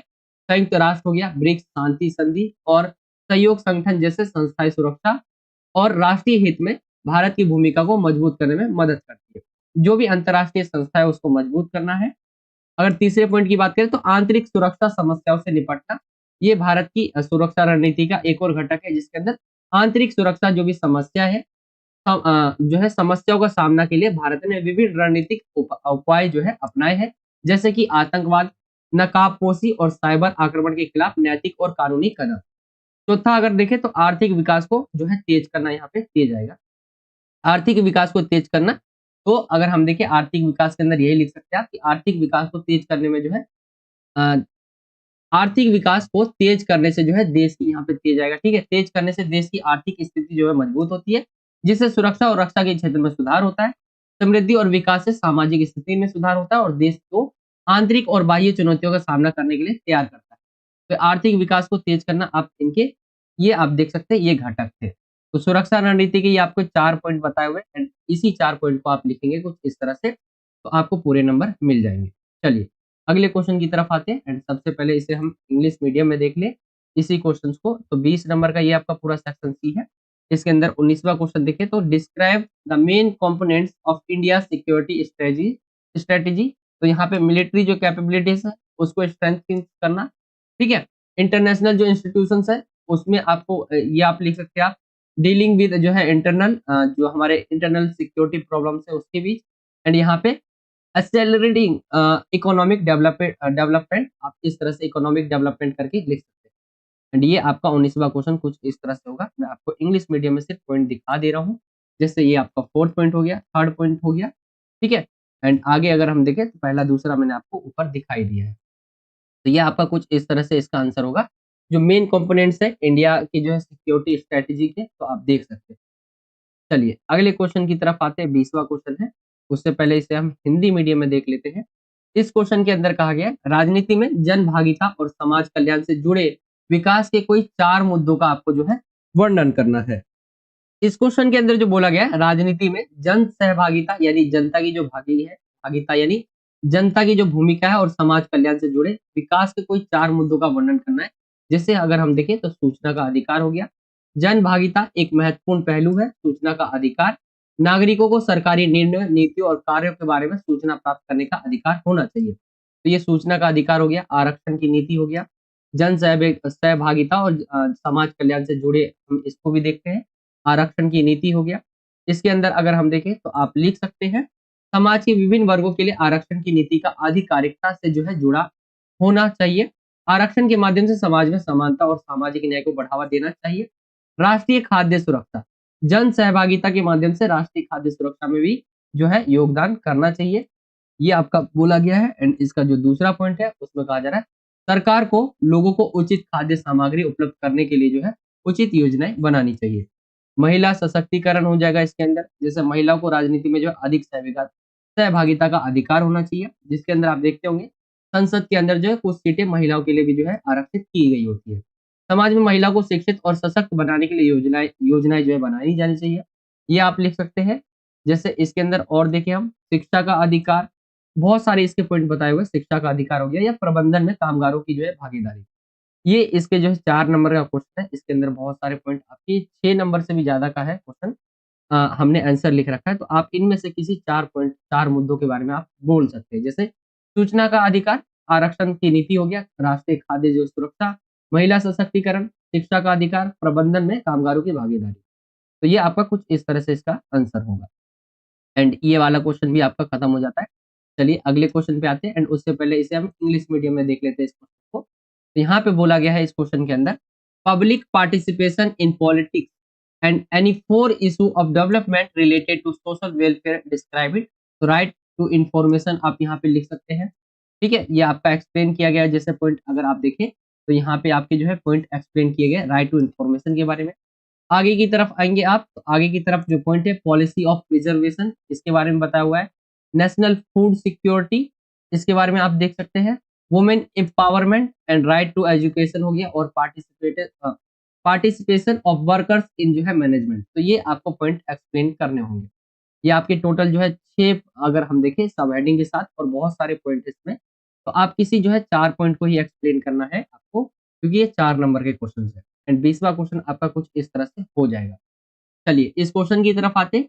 मिश्रित अर्थव्यवस्था की आलोचना किस आधार पर की गई? अर्थव्यवस्था अगर हम देखें देखते हैं तो विकास के कई सारे मॉडल होते हैं, जिसके अंदर पूंजीवाद, समाजवाद, ठीक है, 2 मॉडल अगर हम देखें जो फेमस है, जैसे पूंजीवाद हो गया जो अमेरिका जैसा देश है उन्होंने अपना रखा है, एंड समाजवाद देखिए हम तो रसिया जो जैसा देश है समाजवाद को अपना रखे हैं। तो अगर हम देखें भारत ने क्या अपना रखा है, तो भारत ने इन दोनों में से जो जो अच्छी चीज लगी ना, दोनों ही आप कहेंगे, यानी मिक्सचर यानी मिश्रित अर्थव्यवस्था इन्होंने हमने अपना रखी है। एंड इसकी आलोचना किस आधार पर की जाती है? मिश्रित अर्थव्यवस्था। ये आपको बताना है इसके अंदर। तो अगर हम देखें क्या क्या रीजंस है, किन किन जगह जो है इनकी आलोचना की जाती है मिश्रित अर्थव्यवस्था की, तो इसके अंदर जो कहा जाता है निजी क्षेत्र को बढ़ावा नहीं। मिश्रित अर्थव्यवस्था की आलोचना का एक मुख्य आधार यह है कि इसमें निजी क्षेत्र को सामाजिक और आर्थिक रूप से प्रोत्साहित नहीं जो है किया गया है। इसमें सार्वजनिक क्षेत्र और सरकारी निकायों को अधिक महत्व दिया गया है। तो निजी क्षेत्रों को ज्यादा बढ़ावा नहीं मिलता है इसके अंदर, ये कह सकते हैं आप मिश्रित अर्थव्यवस्था में। चलिए दूसरे पॉइंट को अगर हम देखें, इसके अंदर कहा गया है घरेलू बाजार प्रतिस्पर्धा विहीन हो गया। यानी मिश्रित अर्थव्यवस्था के आलोचकों का जो है कहना है कि इस प्रणाली में घरेलू बाजार में प्रतिस्पर्धा की कमी होती है और सरकारी हस्तक्षेप के कारण निजी क्षेत्र को जो है समर्थन नहीं मिलता है। तीसरा अगर देखें शिक्षा और चिकित्सा में कम खर्च। मिश्रित अर्थव्यवस्था की आलोचना में यह भी शामिल है कि इस प्रणाली में शिक्षा और चिकित्सा के क्षेत्र में कम खर्च होता है, यानी पैसा कम लगाया जाता है इसमें, जिससे जनता को उच्च शिक्षा और स्वास्थ्य सुविधाएं जो है प्रदान नहीं की जा सकती। आगे और पॉइंट को देखिए अगर हम फोर्थ पॉइंट को, तो ये आपका बोला गया राज्य के हस्तक्षेप के कारण जो है नए और मध्यम वर्ग का उदय होता है। अगर हम देखिए आलोचक जो है, आलोचना करने वाले जो आलोचक होते हैं, वो कहते हैं कि मिश्रित अर्थव्यवस्था के कारण जो है नए मध्यम वर्ग का उदय हो रहा है, जिसमें सामाजिक और आर्थिक रूप से नए वर्ग जो है, नए वर्ग के जो लोग हैं वो शामिल है। एंड ये है पॉइंट आपके, जिन आधारों पे जो है जो मिश्रित अर्थव्यवस्था जो भारत ने अपना रखी है उसकी आलोचना की जाती है। जैसे निजी क्षेत्रों में जो है बढ़ावा नहीं मिलता, निजी क्षेत्रों को सरकार जो है वो सरकारी जो भी चीजें रहती है उसको ही ज्यादा महत्व देती है, निजी क्षेत्रों जो निजी क्षेत्र है उसके ऊपर फोकस नहीं करती। घरेलू बाजार जो है प्रतिस्पर्धा विहीन हो जाता है। शिक्षा और चिकित्सा में जो है कम पैसा जो है यहाँ पे लगाते हैं। राज्य के हस्तक्षेप के कारण जो है नए मध्यम वर्ग का उदय होता है। इन आधारों पर जो है मिश्रित अर्थव्यवस्था की आलोचना की जाती रही है। चलिए अगले क्वेश्चन पे आते हैं, एंड उससे पहले इसे हम इंग्लिश मीडियम में भी देख ले इस क्वेश्चन को। तो ये आपका क्वेश्चन है, on what basis was mixed economic जो है यहाँ पे क्रिटिसाइज किया जाता है। तो no promotion of private sector, ये आप डाल सकते हैं। डोमेस्टिक मार्केट बिकम्स जो है अनकॉम्पिटिटिव, ये आप डाल सकते हैं यहाँ पे पॉइंट। मैं आपको एक्सप्लेन तो नहीं करूंगा बट मैं आपको सब हेडिंग्स जरूर बता दूंगा। तो ये दूसरा पॉइंट हो गया आपका। तीसरा बोला गया है low expenditure in education and medicine, and यहाँ पे आप जो है क्रिटिसाइज जो है इस वजह से किया जाता है, आप ये पॉइंट देख सकते हैं, ठीक है। एंड ये आप इसके अंदर इस तरह से एक्सप्लेनेशन देखेंगे इसके, आपका कुछ इस तरह से हो जाएगा, ठीक है। एंड यहाँ पे एजुकेशन के अंदर भी आप जैसे low expenditure in education and medicine, इसके बारे में एक्सप्लेन किया हुआ है, कुछ इस तरह से आप देख सकते हैं। चलिए एंड मिडिल क्लास जो है एक नए वर्ग का उदय जो होता है, आप यहाँ पे वो पॉइंट्स भी लिख सकते हैं, ठीक है। न्यू क्लास ऑफ पीपल जो है निकल कर आता है, तो ये आपका कंप्लीट हो जाएगा आंसर। चलिए अवे की तरफ आते हैं, एंड उससे पहले इसे हम इंग्लिश मीडियम हिंदी मीडियम में देख लेते हैं। एंड इसके अंदर जो बोला गया है प्रति व्यक्ति आय तथा जनसंख्या वृद्धि विश्व में आर्थिक असमानता को कैसे प्रभावित करते हैं? गरीबों तथा अमीरों के बीच वैश्विक स्तर पर आर्थिक अंतर को कम करने के लिए कोई 2 उपाय आपको सुझाने हैं।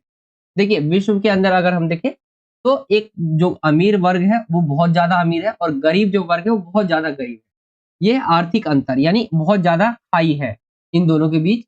अगर हम देखें तो ये किस तरह से जो है इसको हम कम कर सकते हैं, तो एक तरह से आप अगर हम देखें इसके आंसर्स को, तो क्या आपको सुझाव देने हैं 2 पॉइंट यहाँ पे जैसे दिए गए हैं।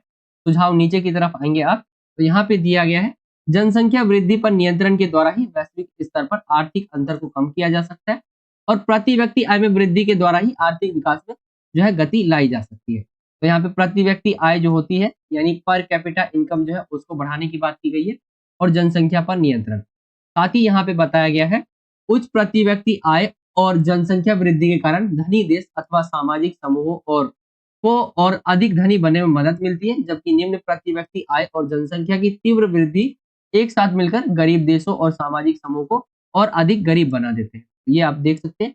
एंड किस तरह से इसको जो है 2 सुझाव, जैसा कि मैंने आपको बताया कि जनसंख्या वृद्धि पर नियंत्रण करें और प्रति व्यक्ति आय में वृद्धि के द्वारा ही आर्थिक विकास में जो है हम गति ला सकते हैं।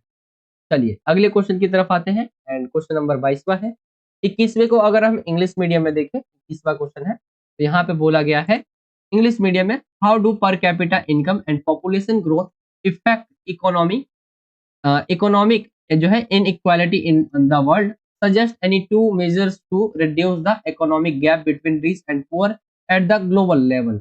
आप इसके आंसर्स को पढ़ सकते हैं। इसका आंसर कुछ इस तरह से हो जाएगा। एंड इसके जो है 2 सजेशंस नीचे की तरफ दिए हुए हैं, जैसे आप देख सकते हैं। जो पॉपुलेशन ग्रोथ है उसको कंट्रोल करने के लिए बात हुई है, एंड इको जो पर कैपिटा इनकम है उसको बढ़ाने की बात की गई है। तो ये आपका क्वेश्चन हो जाएगा कंप्लीट। चलिए 22वें क्वेश्चन की तरफ आते हैं। सबसे पहले इसे हम हिंदी मीडियम में देखें। 22वें क्वेश्चन है आपका, 1989 में हुए लोकसभा चुनाव के भारतीय राजनीति पर क्या प्रभाव हुए। 1989 में जो लोकसभा का चुनाव हुआ भारत के अंदर, तो उसका राजनीति के ऊपर क्या प्रभाव पड़ा भारतीय राजनीति पर। तो क्षेत्रीय संतुलन में जो है सहायक चुनाव जो नतीजे ने देश भर में क्षेत्रीय संतुलन को बढ़ावा दिया। विभिन्न राज्यों और क्षेत्रों में अलग अलग दलों को मिला समर्थन, जिससे राष्ट्र का जो है समग्र विकास हुआ। तो यानी पूरे राष्ट्र का विकास अगर हम देखें तो यहाँ पे क्षेत्रीय संतुलन में जो है सहायक हुआ। 1989 का जो रिजल्ट था चुनाव का, उससे आगे अगर हम देखें विभिन्न दलों को जो है प्रतिनिधित्व, चुनाव नतीजों ने विभिन्न दलों को विभाजित सीटों पर प्रतिनिधित्व प्राप्त करने का जो है अवसर दिया।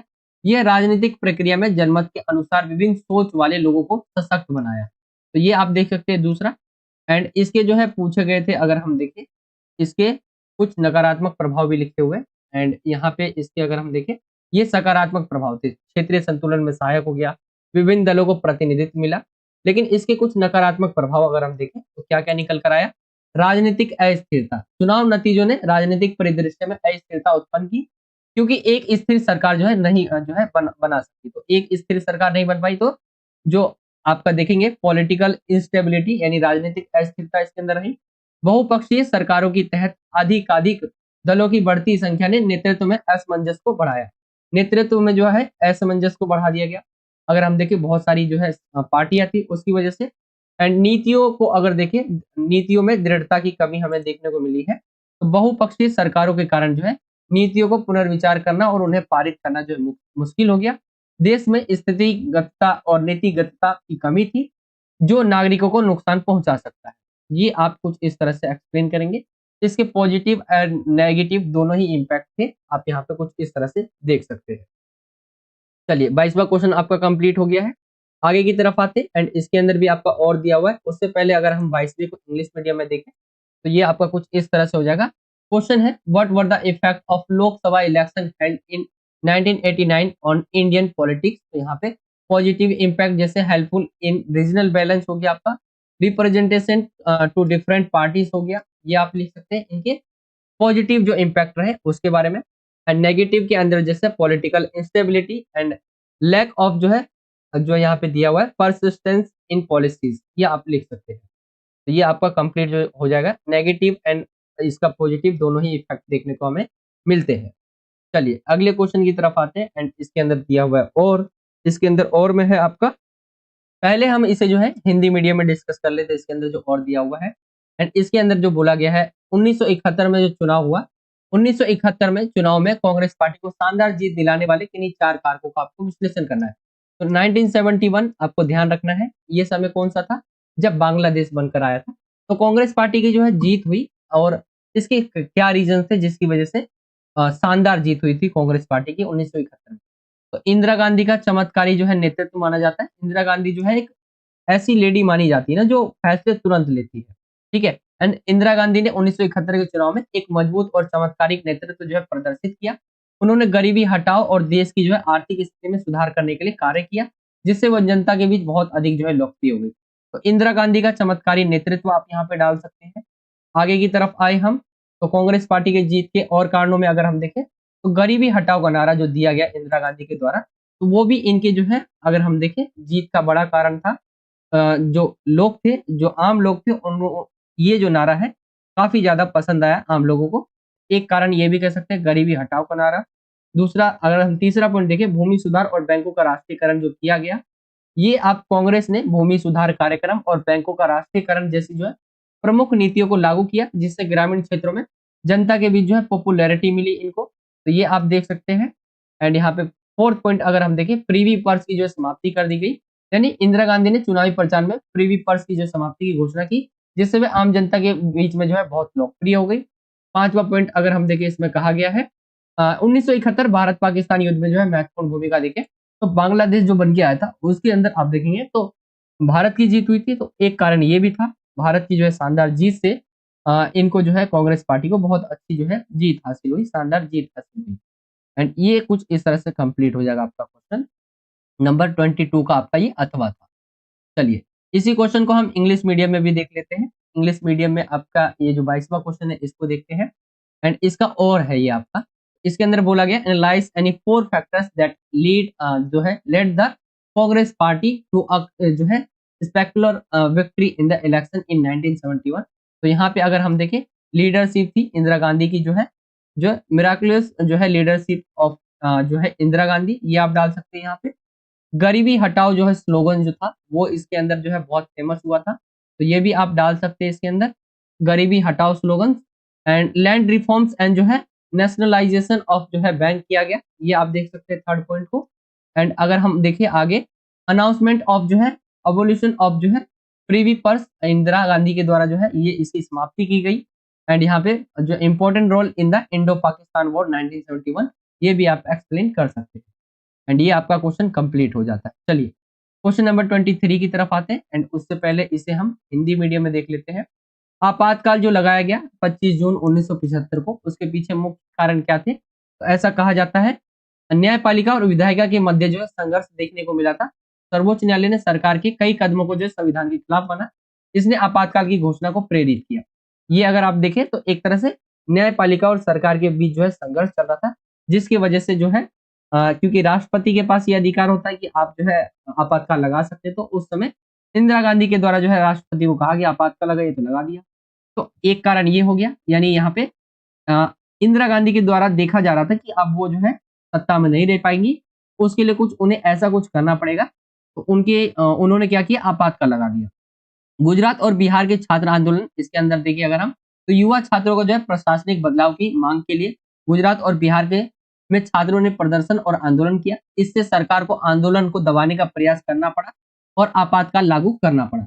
रेलवे हड़ताल आप इसके अंदर लिख सकते हैं, रेलवे हड़ताल की गई। रेलवे कर्मचारियों ने अपनी मांगों के लिए हड़ताल किया। जयप्रकाश नारायण जो है इनका बहुत इंपॉर्टेंट रोल रहता है, क्योंकि इन्होंने बहुत जगह से जो है उस समय आंदोलन किया था और ये नेतृत्व कर रहे थे आंदोलन को। तो ये आप कुछ इस तरह से एक्सप्लेन करेंगे। एंड ये आपका क्वेश्चन कंप्लीट हो जाता है। एंड इसी क्वेश्चन को हम इंग्लिश मीडियम में देखें, तो यहाँ पे बोला गया है, what were the main reasons behind the imposition of emergency? तो conflict between the judiciary and the legislature हो गया आपका, स्टूडेंट मूवमेंट हो गया गुजरात एंड बिहार के अंदर, रेलवे स्ट्राइक हो गया, एंड कॉल फॉर जो है पार्लियामेंट मार्च बाय जयप्रकाश नारायण, इसके अंदर आप कुछ इस तरह से लिखेंगे। एंड ये आपका क्वेश्चन कंप्लीट हो जाता है। चलिए, अगले सेक्शन की तरफ चलते हैं। एंड यहाँ से आपका सेक्शन डी स्टार्ट हो जाता है। एंड इसके अंदर जो क्वेश्चंस रहेंगे आपके पैसेज वाले, सबसे पहले 24वां 25वां जो 26वां क्वेश्चन होगा आपका, 3 क्वेश्चन। इसके अंदर ये 12 नंबर का आपका सेक्शन होगा, सेक्शन डी। एंड इसके अंदर जो क्वेश्चंस पूछे जाएंगे पैसेज, मैप और कार्टून वाले क्वेश्चंस होंगे। तो 24वां क्वेश्चन जो है नीचे दिए गए गद्यांश को आपको पढ़ना है। इससे रिलेटेड आपसे कुछ क्वेश्चंस पूछे जाएंगे, उसके आपको आंसर देने हैं। चलिए क्वेश्चन की तरफ चलते हैं हम। जैसे यहाँ पे बोला गया, पहला क्वेश्चन जो है इसके अंदर बोला गया, कारगिल संघर्ष से एक पूर्व वर्ष कौन से 2 देश परमाणु हथियार जो है बनाने की अपनी क्षमता का प्रदर्शन कर चुके थे? तो कारगिल संघर्ष से जो है एक पूर्व वर्ष, यानी 1 साल पहले जो है कौन से देश जो है परमाणु हथियार बनाने की अपनी अपनी क्षमता का प्रदर्शन कर चुके थे? श्रीलंका, नेपाल, भूटान, म्यांमार, मालदीव, अफगानिस्तान या भारत, पाकिस्तान? अगर हम देखें तो वो आपका ऑप्शन घ आ जाएगा, भारत और पाकिस्तान ही ऐसे देश हैं इनमें जिनके पास जो है परमाणु शक्ति है। ठीक है, यानी परमाणु संपन्न राष्ट्र है भारत, पाकिस्तान। दूसरे क्वेश्चन की तरफ आए, पहले इसे हम हिंदी मीडियम में पूरा कर लेंगे, फिर इंग्लिश मीडियम में पहुंचेंगे। तो दूसरे क्वेश्चन की तरफ आए हम, इसके अंदर बोला गया है, कारगिल संघर्ष के तुरंत बाद जो है पाकिस्तान की हुकूमत पर किसने नियंत्रण कर लिया था? पाकिस्तानी सेना ने, विपक्षी दलों ने, धर्मगुरुओं ने, अभिजात जो है वर्ग ने। तो अगर हम देखें कारगिल जो संघर्ष हुआ था 1999 में, 1999 में, और उसके बाद जो है पाकिस्तान की जो हुकूमत है, हमेशा देखा जाता है पाकिस्तान में जब भी युद्ध होता है या ऐसी कई बार जो है इनमें जो है हो चुका है, पाकिस्तानी जो है सेना वो अपने हाथ ले लेती है। तो ऑप्शन का इसका राइट आंसर निकल कर आ जाएगा। चलिए आगे कोई क्वेश्चन की तरफ आए हम, थर्ड क्वेश्चन की तरफ। इसके अंदर पूछा गया थर्ड क्वेश्चन में 1965 के जो है भारत पाकिस्तान युद्ध के दौरान भारत के प्रधानमंत्री कौन थे? ये आपके ऑप्शन है जैसे जवाहरलाल नेहरू, इंदिरा गांधी, लाल बहादुर शास्त्री या अटल बिहारी वाजपेयी। ये आपके ऑप्शन दिए हुए। एंड अगर हम देखें इसका राइट आंसर निकल कर आ जाएगा आपका, इसका आपका आंसर हो जाएगा 1965 के जो है भारत पाकिस्तान जब युद्ध हुआ था उस दौरान जो भारत के प्रधानमंत्री थे वो लाल बहादुर शास्त्री जी थे। तो ऑप्शन का इसका राइट आंसर निकल कर आ जाएगा। एंड आगे की तरफ आते हैं हम अगले क्वेश्चन की तरफ। क्वेश्चन नंबर 4 इसके अंदर पूछा गया है, यहाँ पे आपको बताना है कि किस समय तक जो है भारत ने अपने अधिकतर ठिकानों पर पुनः अधिकार जो है कर लिया था। तो ये जैसे आपके ऑप्शन दिए हुए। एंड अगर हम इसके राइट आंसर को देखें तो ये आपके ऑप्शन दिए हुए। एंड इसका जो राइट आंसर निकल कर आ जाएगा आपका 26 जुलाई 1999 को जो है भारत ने लगभग जो अपने सारे हिस्से जो थे उसके ऊपर जो है पुनः अधिकार कर लिया था। तो इसका राइट आंसर आपका ऑप्शन का हो जाएगा फोर्थ। एंड कुछ इस तरह से आपका जो 24वां क्वेश्चन होगा ये गद्यांश से रिलेटेड आपसे पूछा जाएगा इसी के अंदर से। एंड हाँ एक चीज और कि आपको जो है इसके अंदर से आंसर्स को लिखना है, मतलब इसमें आपको देख लेना अगर आपको आंसर्स मिल जाते तो इसी के अंदर से लिखना है, क्योंकि मैंने आपको डायरेक्ट सभी के आंसर्स बता दिए। बाकी इसके अंदर देखेंगे 26 जुलाई आपका 99 तक जो है भारत ने अपने अधिकतर ठिकानों पर पुनः अधिकार कर लिया था। ये जैसे आप लिख सकते हैं इसका आंसर आपको मिल गया है। ठीक है, भारत यहाँ पे पाकिस्तानी सेना ने नियंत्रण कर लिया, तो ये आप देख सकते हैं। बाकी इसके अंदर से आपको आंसर्स मिल भी सकते हैं, नहीं भी मिल सकते हैं।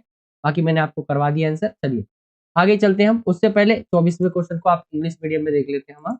एंड ये क्वेश्चन है आपका इंग्लिश मीडियम में। Read the following passage and answer the questions given below. तो ये आपका जो पैसेज दिया हुआ है इससे रिलेटेड आपके एमसीक्यू टाइप क्वेश्चंस पूछे जाएंगे। चलिए क्वेश्चन की तरफ हम चलते हैं डायरेक्ट। एंड यहाँ से आपका क्वेश्चन स्टार्ट हो जाता है। इसके अंदर जो पूछा गया क्वेश्चन है, a year before the Kargil conflict which two countries were trying to make their own nuclear weapons did you जो है demonstrate your जो है potential। तो यहाँ पे अगर हम देखें इंडिया एंड पाकिस्तान थे जिन्होंने जो है न्यूक्लियर जो अपना न्यूक्लियर जो है कंट्री हो गए थे ये एक साल इनसे पहले ही, कारगिल से पहले ही। दूसरे क्वेश्चन की तरफ आते हैं हम। दूसरा क्वेश्चन है who took control of the Pakistan government immediately after the Kargil conflict was it taken. तो यहाँ पे जो है पाकिस्तानी आर्मी जो है वो अपने हाथ में ले लेती है। ऑप्शन ए इसका राइट आंसर आ जाएगा। चलिए थर्ड क्वेश्चन की तरफ चलते हैं। थर्ड क्वेश्चन है इसके अंदर पूछा गया who was the prime minister of India during the Indo पाक वॉर ऑफ 1965। तो लाल बहादुर शास्त्री इसका राइट आंसर होगा आपका ऑप्शन सी। इंडो जो पाकिस्तान वॉर 1965 चल रहा था उस समय भारत के जो प्राइम मिनिस्टर थे वो लाल बहादुर शास्त्री थे। फोर्थ क्वेश्चन की तरफ आए तो बाय नाउ इंडिया हैज जो है regain most of its basis done was यहाँ पे 26 जुलाई 1999। ऑप्शन जो आपका ए दिया हुआ है वो इसका राइट आंसर होगा। एंड ये आपका क्वेश्चन नंबर जो है 24 कंप्लीट हो जाता है। चलिए अब आते हैं हम अगले क्वेश्चन की तरफ। एंड अगला जो क्वेश्चन है सबसे पहले इसे हम हिंदी मीडियम में देख लेते हैं। एंड ये आपका जो है मैप से रिलेटेड क्वेश्चन है। मैं आपको एक बार मैप दिखा देता हूँ। ये आपका कुछ इस तरह से मैप है। एंड इसके अंदर आप देख रहे होंगे जैसे DABC आपको दिखाया गया। आपको इसके अंदर भरना है जैसे ताशकंद जो समझौता हुआ उस पर हस्ताक्षर करने वाले नेता से संबंधित राज्य कौन सा है वो आपको बताना है। सी नटराजन जो है अन्नादुरई से संबंधित राज्य। पिछड़े वर्गों के लिए आरक्षण लागू करने वाले जो है कर्पूरी ठाकुर से संबंधित राज्य कौन सा, या वीवी गिरी से इसी राज्य के थे वो आपको बताना है। तो ये आपका दिया हुआ है जैसे पहला है इसके अंदर जो है आपका बॉक्स बना होगा। चलिए मैं आपको क्वेश्चन की तरफ ले चलता हूँ, मतलब क्वेश्चन देख लिया आंसर की तरफ ले चलता हूँ। ये अगर आप मैप को देख लिए होंगे आप, इसके अगर हम आंसर की तरफ आए तो आंसर आपका कुछ इस तरह से होगा। बाकी ये तो आपके आंसर दिए हुए, ठीक है, ये दोनों ही आपको आंसर्स में लिखने होंगे। संबंधित अक्षर हो जाए चाहे राज्य का नाम हो जाए, बाकी क्रम संख्या आपको लिखी होगी। तो यहाँ पे आपको बताना है पहले का क्या निकल कर आएगा। जैसे कि आपको जाना है पहले के अंदर एंड पहले में आपको बताना है कि इसके अंदर क्या आएगा। तो अगर हम देखें ताशन समझौते पर हस्ताक्षर करने वाले नेता से संबंधित राज्य कौन सा है, तो यहाँ पे आपका जो डी दिया हुआ है उत्तर प्रदेश वो इसका राइट आंसर होगा। एंड यहाँ पे राज्य का नाम यहाँ पे आप देख सकते हैं। ऐसे ही आपको इन सभी के आंसर्स देने होंगे। आपका जो है दूसरे का सी निकल कर आ जाएगा, तमिलनाडु से जो है लोकेट किया गया। तीसरे का ए आ जाएगा बिहार। एंड चौथे का जो बी आ जाएगा आंध्र प्रदेश। कुछ इस तरह से आपको जो है मैप के अंदर जो है इसे फिल आपको लिख के देना पड़ेगा या मैप के अंदर जो है फिल करके आपको देना पड़ेगा। ठीक है, ये आपका कुछ इस तरह से हो जाएगा क्वेश्चन कंप्लीट। चलिए अगले क्वेश्चन की तरफ आते हैं। इसको हम इंग्लिश मीडियम में देख लेते हैं मैप वाले को, तो वैसा ही आपका मैं आपको क्वेश्चन दिखा देता हूँ। जैसे कि बोला गया है states concern with the leader who signed the Tashkent agreement, ये आप पहला हो गया जो कि यूपी से रिलेटेड हो जाएगा आपका। दूसरा देखिए the state concern with C Natarajan जो है अन्ना दुराई, एंड स्टेट जो है pertaining to Karpoori Thakur implementing reservation for backward classes, and यहाँ पे वीवी गिरी जो है बिलोंग टू दिस स्टेट। ये आपके दिए हुए हैं एंड मैं आपको इस मैप दिखा देता हूँ जो आपका मैप में दिया हुआ, जैसे जो ABCD आपको करके दिया हुआ है, आपको इसे पहचानना है और लिखना है। तो ये आपका कुछ इस तरह से इसका आंसर होगा, आप इसे देख सकते हैं। ठीक है, मैच कर लेना, बाकी मैंने आपको हिंदी में बता ही दिया क्या आंसर होगा। चलिए अगले क्वेश्चन की तरफ आते हैं एंड अगला जो क्वेश्चन है वो आपका है 26 एंड इसे हम हिंदी में कर लेते हैं। सबसे पहले ये आपका दिया हुआ है चित्र, इससे रिलेटेड अगर आप क्वेश्चन को देखेंगे इसको, तो यहाँ पे क्वेश्चन के अंदर जो है H2O लिखा हुआ है। ठीक है, एंड यहाँ पे आप देखेंगे वर्ल्ड का मैप बना हुआ है। तो यहाँ पे अगर हम देखें इसके अंदर कौन से संसाधन की जो है कमी हो रही है, इसके अंदर जो है सबसे पहला क्वेश्चन पूछा ही गया है। तो अगर आप देखेंगे तो ये आपका कुछ इस तरह से क्वेश्चन पूछा गया है, पृथ्वी में किस संसाधन की कमी हो रही है पृथ्वी पर जो है। तो अगर हम देखें स्वच्छ पानी की यानी पीने का जो पानी है ना उसकी कमी हो रही है।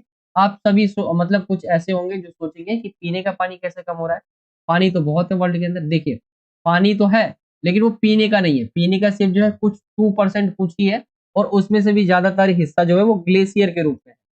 तो विश्व में जो है स्वच्छ पानी की कमी हो रही है, ये दिखाया गया इसके अंदर।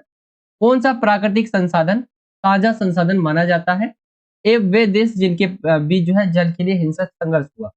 तो पानी एक साझा संसाधन है और इजराइल जॉर्डन सीरिया इनके बीच जो है हिंसक संघर्ष जो है देखने को मिला है। एंड अगला जो वॉर होगा ना, मतलब कहते हैं कि वर्ल्ड वॉर, भाई वो पानी के ऊपर होगा, इन्हीं संसाधनों के ऊपर ही होने वाला है। आगे अगर हम देखें थर्ड क्वेश्चन को, तो ये बोला गया है विश्व में पानी की कमी का क्या कारण है। तो बढ़ती जनसंख्या, जनसंख्या बहुत बढ़ रही है, ताप वृद्धि बहुत ज्यादा हो रही है और प्रदूषण हो रहा है। इस वजह से जो है आप देखेंगे पूरे वर्ल्ड के अंदर पानी की समस्या को देखने को हमें मिल रहा है।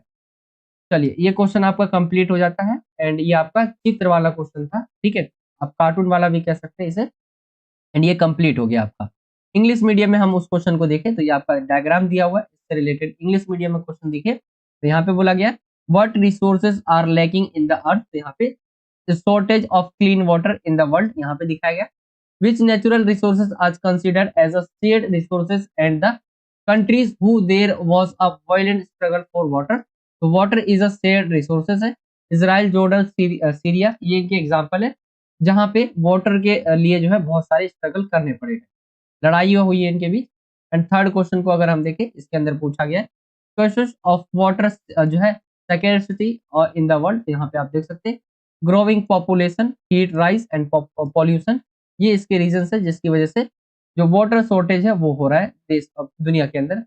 चलिए ये आपका कंप्लीट हो जाता है क्वेश्चन एंड सेक्शन डी की तरफ आते हैं हम। इसके अंदर 6-6 नंबर के सभी क्वेश्चन होंगे आपके, तो पहले इसे हम हिंदी मीडियम में देख लेते हैं। इसमें बोला गया आपका ये जो सेक्शन होगा ना आपका, इसके अंदर टोटल सभी जो क्वेश्चंस रहेंगे 27 से 30 तक रहेगा और 6-6 नंबर के सभी क्वेश्चंस रहेंगे। तो इसके अंदर 27वें क्वेश्चन पे आते हैं 1989 के बाद जो है भारतीय राजनीति में आए बदलावों के बारे में आपको बताना है। तो 1989 के बाद जो है भारत की जो राजनीति है उसके अंदर क्या क्या बदलाव देखने को मिले। तो कांग्रेस प्रणाली जो चली आ रही थी बहुत लंबे समय से, उसकी समाप्ति देखने को मिलती है। राष्ट्रीय राजनीति में जनता दल में भारतीय जनता पार्टी की प्रभावशाली भूमिका देखने को मिलती है। राष्ट्रीय राजनीति में मंडल मुद्दे का उदय होता है। नई आर्थिक जो नीति है वो भी आती है 1991 के अंदर, आप देखेंगे कुछ इस तरह से पॉइंट होगा। नई आर्थिक नीति 1991, अयोध्या विवाद निकल कर आता है, गठबंधन की राजनीति का उदय होता है और शाहबानो जो है केस आप यहाँ पे डाल सकते हैं। तो ये जो है 1989 के बाद जो है 89 के बाद जो है भारतीय राजनीति में कौन कौन से बदलाव आए थे, तो ये आप लिख सकते हैं, इसको आपको एक्सप्लेन करना होगा। चलिए इसको अगर हम इंग्लिश मीडियम में देखें तो क्या क्या इसका इंग्लिश मीडियम में जो क्वेश्चन है कुछ इस तरह से, describe the changes in Indian politics after 1989, ये बोला गया है क्वेश्चन के अंदर। एंड अगर हम चेंजेस देखें तो एंड ऑफ कांग्रेस सिस्टम हो गया, ये आपका इंग्लिश मीडियम में जो आंसर है आप इसे देख सकते हैं। जैसे जो है कांग्रेस का जो है एंड हो गया एक तरह से। जनता दल एंड भारतीय जनता पार्टी जो है, दो नेशनल जो पॉलिटिक्स है वो निकल कर आए हैं। इमरजेंस ऑफ जो है Mandal issue and in national politics के अंदर न्यू इकोनॉमिक पॉलिसी निकल कर आई। अयोध्या जो डिस्प्यूट है वो निकल कर आया। The rise of politics politics and Shah Bano case, ये आप इसके अंदर लिखेंगे। चलिए, इसके अंदर जो है इसी के अंदर और आपका दिया होगा 27वें के अंदर। पहले इसे हम हिंदी मीडियम में देख ले। तो इसके अंदर बोला गया है क्वेश्चन के अंदर कि आजादी प्राप्ति के बाद जो है बाद भारत का विकास हो रहा है, परंतु फिर भी राष्ट्रीय एकीकरण के कुछ मुद्दे हल करना अभी बाकी है, उल्लेख करना है। तो अगर हम देखें, आजादी की प्राप्ति करने के बाद जो भारत विकास कर रहा है, लेकिन कुछ चीजें जो है अभी भी है बाकी है। वो क्या क्या है? जैसे निरक्षरता अगर हम देखें, यानी भारत में क्या है, शिक्षा की जो समस्या एक तरह से, भारत में अभी भी निरक्षरता जो है एक महत्वपूर्ण मुद्दा है। कुछ क्षेत्रों में शिक्षा की कमी और विभिन्न कारणों से जो है लोग शिक्षित नहीं हो पा रहे। इससे आर्थिक और सामाजिक असमानता बढ़ रही है। तो एक निरक्षरता आप डाल सकते हैं। यहाँ पे जो है आप गरीबी लिखे तो ज्यादा सही रहेगा। भारत के अंदर अभी भी जो है गरीबी को खत्म नहीं किया गया है। तो भारत के अंदर जो है गरीबी अभी भी एक गंभीर समस्या के रूप में है। एंड अगर हम देखें, इससे सबसे ज्यादा जो परेशान है, एक तरह से प्रभावित हो रहे हैं, वो ग्रामीण जो लोग हैं वो हो रहे हैं। गरीबी के कारण लोग आवश्यक सुविधाओं और सेवाओं को उचित उपयोग जो है वो नहीं कर पा रहे। तो गरीबी हो गया। आजादी के बाद हमने विकास किया, लेकिन अभी भी हमारे देश के अंदर आप देखेंगे तो गरीबी है। एंड ये जो है समस्या रही है। चलिए, जातिवाद देखें हम, तो जातिवाद भी देखिए कहीं ना कहीं कम तो हुआ है, लेकिन ऐसा नहीं है कि इसको जो है खत्म कर दिया गया। तो जातिवाद और उस पे उत्पन्न सामाजिक असमानता भी एक मुद्दा है। भारत में अभी भी कई स्थानों पर जातिवाद के कारण समाज में विभाजन बना हुआ है, जिससे विकास के रास्ते में जो है कई बाधाएं आ रही है। तो आप इसे कुछ इस तरह से लिख सकते हैं। भाषावाद हो गया। भाषावाद भी एक महत्वपूर्ण समस्या है। आप देखेंगे भाषा के कारण भी जो है देश के अंदर जो है अलगाववाद का कारण बनता है। तो ये भी एक समस्या रही है। तो आप देखेंगे ये समस्या थी जो रियल में अभी भी एग्जिस्ट करती है। आजादी के बाद हम विकास तो कर लिए, लेकिन ये समस्या अभी भी खत्म नहीं हुई है। चलिए अगले क्वेश्चन की तरफ आए। एंड उसी क्वेश्चन को जो और दिया हुआ है आपका इंग्लिश मीडियम में देखें, तो ये बोला गया, India has been developing since independence but still some issue of national integration are yet to be resolve. जैसे इलिटरेसी आप यहाँ पे डाल सकते हैं, पॉवर्टी हो गया, कैस्टिज्म हो गया। ये आपके पॉइंट रहेंगे जो आपको लिखने होंगे। ठीक है। एंड यहाँ पे जो है लिंग्विज्म हो गया। ये आपके पॉइंट होंगे, 4 पॉइंट जो लिखे हुए आपको एक्सप्लेन करना होगा।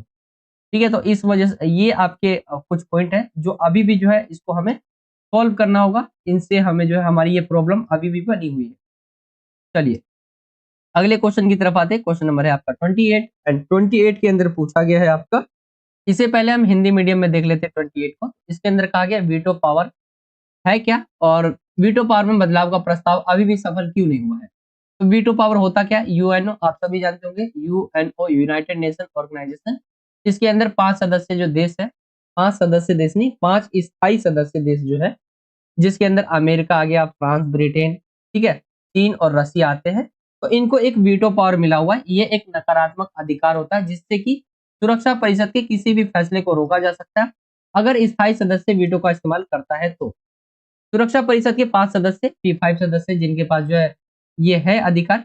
और वीटो पावर को अगर हम देखें, वीटो पावर में बदलाव का प्रस्ताव अभी भी सफल क्यों नहीं हुआ है, इसके अंदर बदलाव फिर भी क्यों नहीं हुआ अभी तक, अगर हम देखें तो क्या कारण है, स्थायी जो सदस्य है वो आप देखेंगे तो वीटो कर देते हैं, यानी वीटो ही कर देने से वीटो की जो आप देखेंगे बदलाव उसके अंदर नहीं हो पाता, क्योंकि सभी एग्री होंगे जब ही हो पाएगा। तो वीटो कोई ना कोई जो है, जैसे भारत को अगर हम देखें तो सारी शर्तें जो है भारत पूरी करता है, लेकिन फिर भी उसे जो सिक्योरिटी काउंसलिंग है, यानी आपका जो सुरक्षा जो है यूएनओ का जो है परमानेंट मेंबर जो है उसको नहीं बनाया जाता भारत को, जिसके अंदर चीन बार बार जो है उसके अंदर वीटो कर देता है। तो यदि इसे समाप्त कर दिया जाए तो बड़े ताकतवर देशों की इस संगठन में रुचि जो है समाप्त हो जाएगी। और वीटो पावर को अगर समाप्त कर देते तो आप देखते हैं ना कि इनके अंदर जो वैल्यू है एक यूएनओ की, अभी तो फिर भी कई देश जो है इसको ठीक है सम्मान देते हैं, लेकिन ये कर कुछ नहीं पाता, वर्ल्ड में वॉर होते ही रहते हैं। एंड इसको बनाया ही इसीलिए गया कि वॉर ना हो, एंड आज भी होते। एंड अगर इसके अंदर वीटो समाप्त कर देंगे तो जो बड़े और ताकतवर देश है इस संगठन के अंदर फिर रुचि भी नहीं लेंगे। चलिए आगे हम आते, इसी के अंदर और के अंदर पूछा गया है। एंड इंग्लिश मीडियम में देखिए हम वीटो वाले क्वेश्चन को, what is veto power, why the proposal to change the veto power has not been successful yet. Has it happened, तो वीटो पावर आप देख सकते हैं एक्सप्लेन किया गया है। एंड इसमें अभी तक जो है क्या चेंजेस क्यों नहीं हो पाए हैं आपको बताना है, एंड क्या ये चेंज हो सकता है अगर हम देखें तो ये आप पढ़ सकते हैं। Terminate veto power, the proposal for जो modification were unsuccessful due to the following reason. क्या क्या परमानेंट जो मेंबर होते हैं वो खुद ही वीटो कर देते हैं, ठीक है, नो चेंजेस के लिए। एंड यहाँ पे जो है पावरफुल जो कंट्रीज है अगर वीटो हटा ही देंगे, समाप्ति कर देंगे, तो उनको फिर फायदा ही क्या होगा इस संगठन से, ठीक है, वैल्यू नहीं रह जाएगी फिर। चलिए आगे हम आते हैं अगले क्वेश्चन की तरफ। एंड इस क्वेश्चन पे आते हैं हम। क्वेश्चन नंबर जो है आपका इसका ही और के अंदर दिया हुआ है, ये आपका और है क्वेश्चन। क्वेश्चन नंबर जो 28 है आपका उसका और है। 2014 के पश्चात जो है भारतीय राजनीति में एक बड़ा परिवर्तन जाति और धर्म आधारित राजनीति का विकास और शासन उन्मुख राजनीति की ओर स्थानांतरण है। व्याख्या कीजिए। तो अगर हम देखें 2014 के बाद जो है भारतीय राजनीति में एक बड़ा परिवर्तन हमें देखने को मिलता है, जाति और धर्म आधारित राजनीति का विकास और शासन उन्मुख राजनीति की ओर स्थानांतरण है। व्याख्या करना है तो सबका साथ सबका विकास, आप इसके बारे में लिख सकते हैं। इस लक्ष्य को 2014 में नरेंद्र मोदी के नेतृत्व में आए भारतीय सरकार ने सबका साथ सबका विकास को अपना मूल मंत्र बनाया। इसका उद्देश्य था समृद्धि और विकास के लाभों को सभी वर्गों और समुदायों तक पहुंचाना। तो ये आप इसके अंदर बता सकते हैं। आगे की तरफ आए हम तो दूसरा पॉइंट इसके अंदर बोला गया है सामाजिक आर्थिक जो कल्याणकारी योजना है वो इसके अंदर आप लिख सकते हैं। सरकारों ने कई सामाजिक आर्थिक कल्याणकारी योजनाएं प्रारंभ की है जो विभिन्न वर्गों और समुदायों को लाभ पहुंचा रही है। इनमें से कुछ उदाहरण जैसे प्रधानमंत्री उज्ज्वला योजना है, स्वच्छ भारत अभियान, जन धन योजना है और आयुष्मान भारत योजना है। सुशासन की प्रवृत्ति अगर हम देखें, सरकार ने सुशासन की दिशा में कई कदम उठाए हैं। भ्रष्टाचार के खिलाफ कठोर कदम, नोटबंदी और वस्त्र और सेवाओं की जो है कर कमी जो है जैसे पहले शुरू की गई। तो ये आप कह सकते हैं इसके अंदर। चलिए आगे की तरफ आए हम तो जातिवाद और धर्म पर ध्यान जो है यहाँ पे देखिए हम तो जातिवाद और धर्म पर ध्यान का संकेत। सरकार ने जातिवाद और धर्म से बचने के लिए जो है उदार दृष्टिकोण अपनाया है और राजनीतिक निर्णयों में इसे महत्वपूर्ण रूप से लागू किया है। सशक्तिकरण की पहल, सरकार ने अनुसूचित जाति और उनकी समृद्धि के लिए जो है विशेष योजनाएं शुरू की है जो उन्हें सामाजिक आर्थिक दृष्टि से सशक्त करने का उद्देश्य रखती है। तो ये आप कुछ इस तरह से इसके पॉइंट लिखेंगे। 2014 के बाद जो आपका कथन स्टेटमेंट दिया होता कुछ इस तरह से कि 2014 के बाद जो है भारतीय राजनीति में एक बड़ा परिवर्तन जाति और धर्म आधारित राजनीति का विकास और शासन उन्मुख राजनीति की ओर स्थानांतरण है। तो ये आपको बताना है, ठीक है। लास्ट में इसका निष्कर्ष पे तो ये देख सकते हैं आप। एंड क्वेश्चन आपका 28वें का और कंप्लीट हो जाता है। एंड इसे इंग्लिश मीडियम में भी देख लेते हैं हम। तो यहाँ पे बोला गया है इंग्लिश मीडियम में, one of the major changes in Indian politics after 2014 has been the shift from politics based on caste and religion to politics based on development and governance। Explain करना है आपको, ठीक है। ये आपका हो जाएगा क्वेश्चन। एंड अगर इसका आंसर आप देखें तो कुछ इस तरह से बताया गया है, आप इन्हें देख सकते हैं। इंग्लिश मीडियम में आपका आंसर एक्सप्लेन किया गया, आप इन्हें पढ़ लीजिए। जो इंग्लिश मीडियम के बच्चे हैं मैं आपको स्क्रोल करके पूरा आंसर दिखा देता हूँ।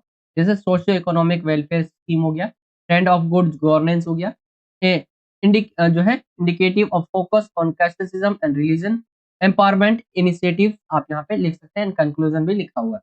तो ये आपका इसका आंसर होगा 28वें का जो और है इंग्लिश मीडियम में कुछ इस तरह से हो जाएगा। चलिए अगले क्वेश्चन की तरफ आते हैं एंड हिंदी में पहले डिस्कस करते हैं इसको हम।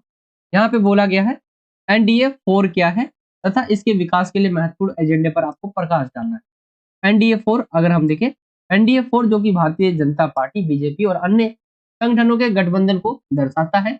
2019 के चुनाव में भारी जीत हासिल की और भारतीय राजनीति में महत्वपूर्ण भूमिका निभाई। एनडीए आप जो देखते हैं वो बीजेपी मान के चले, बीजेपी और उसके जो है और जो अन्य दल है उनके गठबंधन को ये दिखाता है। विकास का नारा अगर हम देखें तो एनडीए 4 ने सबका साथ सबका विकास के मंत्र के साथ जो है देश को एक जो है नई दिशा में प्रेरित किया है। इसने सुशासन, शिक्षा, स्वास्थ्य और ग्रामीण विकास के क्षेत्र में कई महत्वपूर्ण योजनाएं आयोजित की है जिनसे सामाजिक आर्थिक जो है सुधार हो रहा है। विशेष योजनाएं अगर हम देखें इनके तो यहाँ पे अगर आप जैसे उज्ज्वला योजना, प्रधानमंत्री उज्ज्वला योजना हो गया, स्वच्छ भारत अभियान हो गया, जन धन योजना हो गई, आयुष्मान भारत योजना हो गई, ये कुछ विशेष योजनाएं इनकी। राजनीतिक समर्थक अगर हम देखें, राजनीतिक समर्थन अगर हम इसके पॉइंट को देखें तो यहाँ पे एनडीए जो 4 है वो विभिन्न राज्यों में विभाजनों और समुदायों को समर्थन प्रदान करके राजनीतिक एकता की मिसाल प्रस्तुत की है जिससे सामाजिक समस्या में सुधार हो रहा है। सुरक्षित भविष्य की दिशा अगर हम इस पॉइंट को एक्सप्लेन करें, इसके अंदर कहा गया एनडीए जो 4 है उसने सुरक्षित जो है भविष्य की दिशा में बढ़ावा देने के लिए रक्षा साझेदारी में भी जो है सकारात्मक कदम उठाए हैं। परमाणु पनडुब्बियों, मिसाइल और रक्षा विमानों की प्रौद्योगिकी में रूस के साथ साझेदारी से जो है देश की सुरक्षा में सुधार हुआ है। सांस्कृतिक संबंध भी डाल सकते हैं आप। एनडीए 4 ने सांस्कृतिक एवं सामाजिक दिशा में भी जो है भारत और रूस के बीच जो है गहरे संबंधों को प्रोत्साहित किया है। तो इसका आंसर आपका कुछ इस तरह से हो जाएगा। ठीक है, तो ये आपका क्वेश्चन था एनडीए 4 है क्या और इसके विकास के लिए जो महत्वपूर्ण एजेंडे पर आपको प्रकाश डालना था। तो ये चीजें आप यहाँ पे डाल सकते हैं।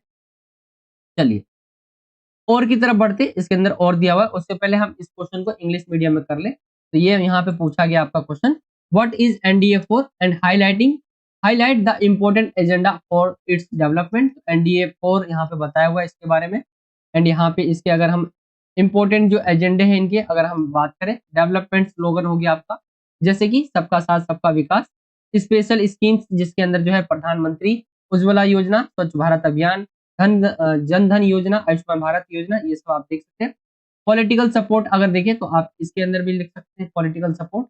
एंड डायरेक्शन टुवर्ड्स अस जो है सिक्योर फ्यूचर, यहाँ पे आप देख सकते हैं। कल्चरल रिलेशन आप यहाँ पे रशिया के साथ जैसे हुआ है वो आप एक्सप्लेन कर सकते हैं। चलिए ये आपका इंग्लिश मीडियम में एंड हो जाएगा। इसी के अंदर और की तरफ आएंगे तो सबसे पहले इसे हम हिंदी मीडियम में डिस्कस कर लेते हैं। एंड इस क्वेश्चन के बारे में इसमें बोला गया है, इस बदलती दुनिया में मजबूत और पुनर्जीवित संयुक्त राष्ट्र जो है वांछनीय है। इस सशक्त संयुक्त राष्ट्र के लिए आवश्यक सुधारों पर प्रकाश डालना है आपको। यानी जो यूएनओ है ना, आज के समय के लिए बोला गया कि ये क्या है, बेकार है, मतलब वांछनीय है।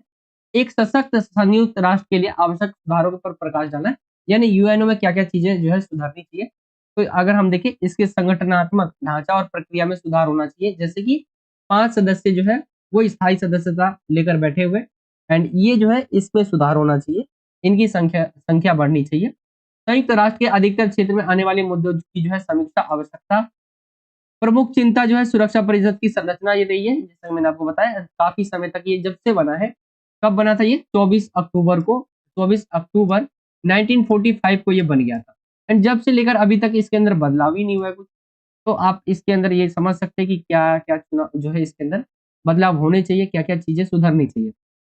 इसके अंदर आप देखेंगे तो यहाँ पे हमें जो है बड़े बड़े देश है उनका इसके ऊपर प्रभाव देखने को मिलता है। तो वो चीजें भी आप इसके अंदर लिख सकते हैं। संयुक्त राष्ट्र की जो है बजटीय प्रक्रियाओं और उसके प्रशासन में सुधार का प्रस्ताव हो गया। यूएनएससी में स्थायी और अस्थायी सदस्य जो है दोनों सदस्यों की संख्या में वृद्धि की आवश्यकता है। कुछ देश चाहते हैं कि संगठन सुरक्षा मिशन और शांति में बड़ी भूमिका निभाए, अन्य चाहते हैं कि मानवीय भूमिका निभाए। तो ये चीजें आप यहाँ पे डाल सकते हैं, जो जो बदलाव होने चाहिए आप यहाँ पे लिख सकते हैं। ठीक है, वैसे तो इसके अंदर बहुत सारे बदलाव होने चाहिए, लेकिन बदलाव होके भी क्या है, इसमें अगर लिख भी दे कि भाई शांति के लिए आप काम करें, लेकिन शांति हो कहाँ पाती है।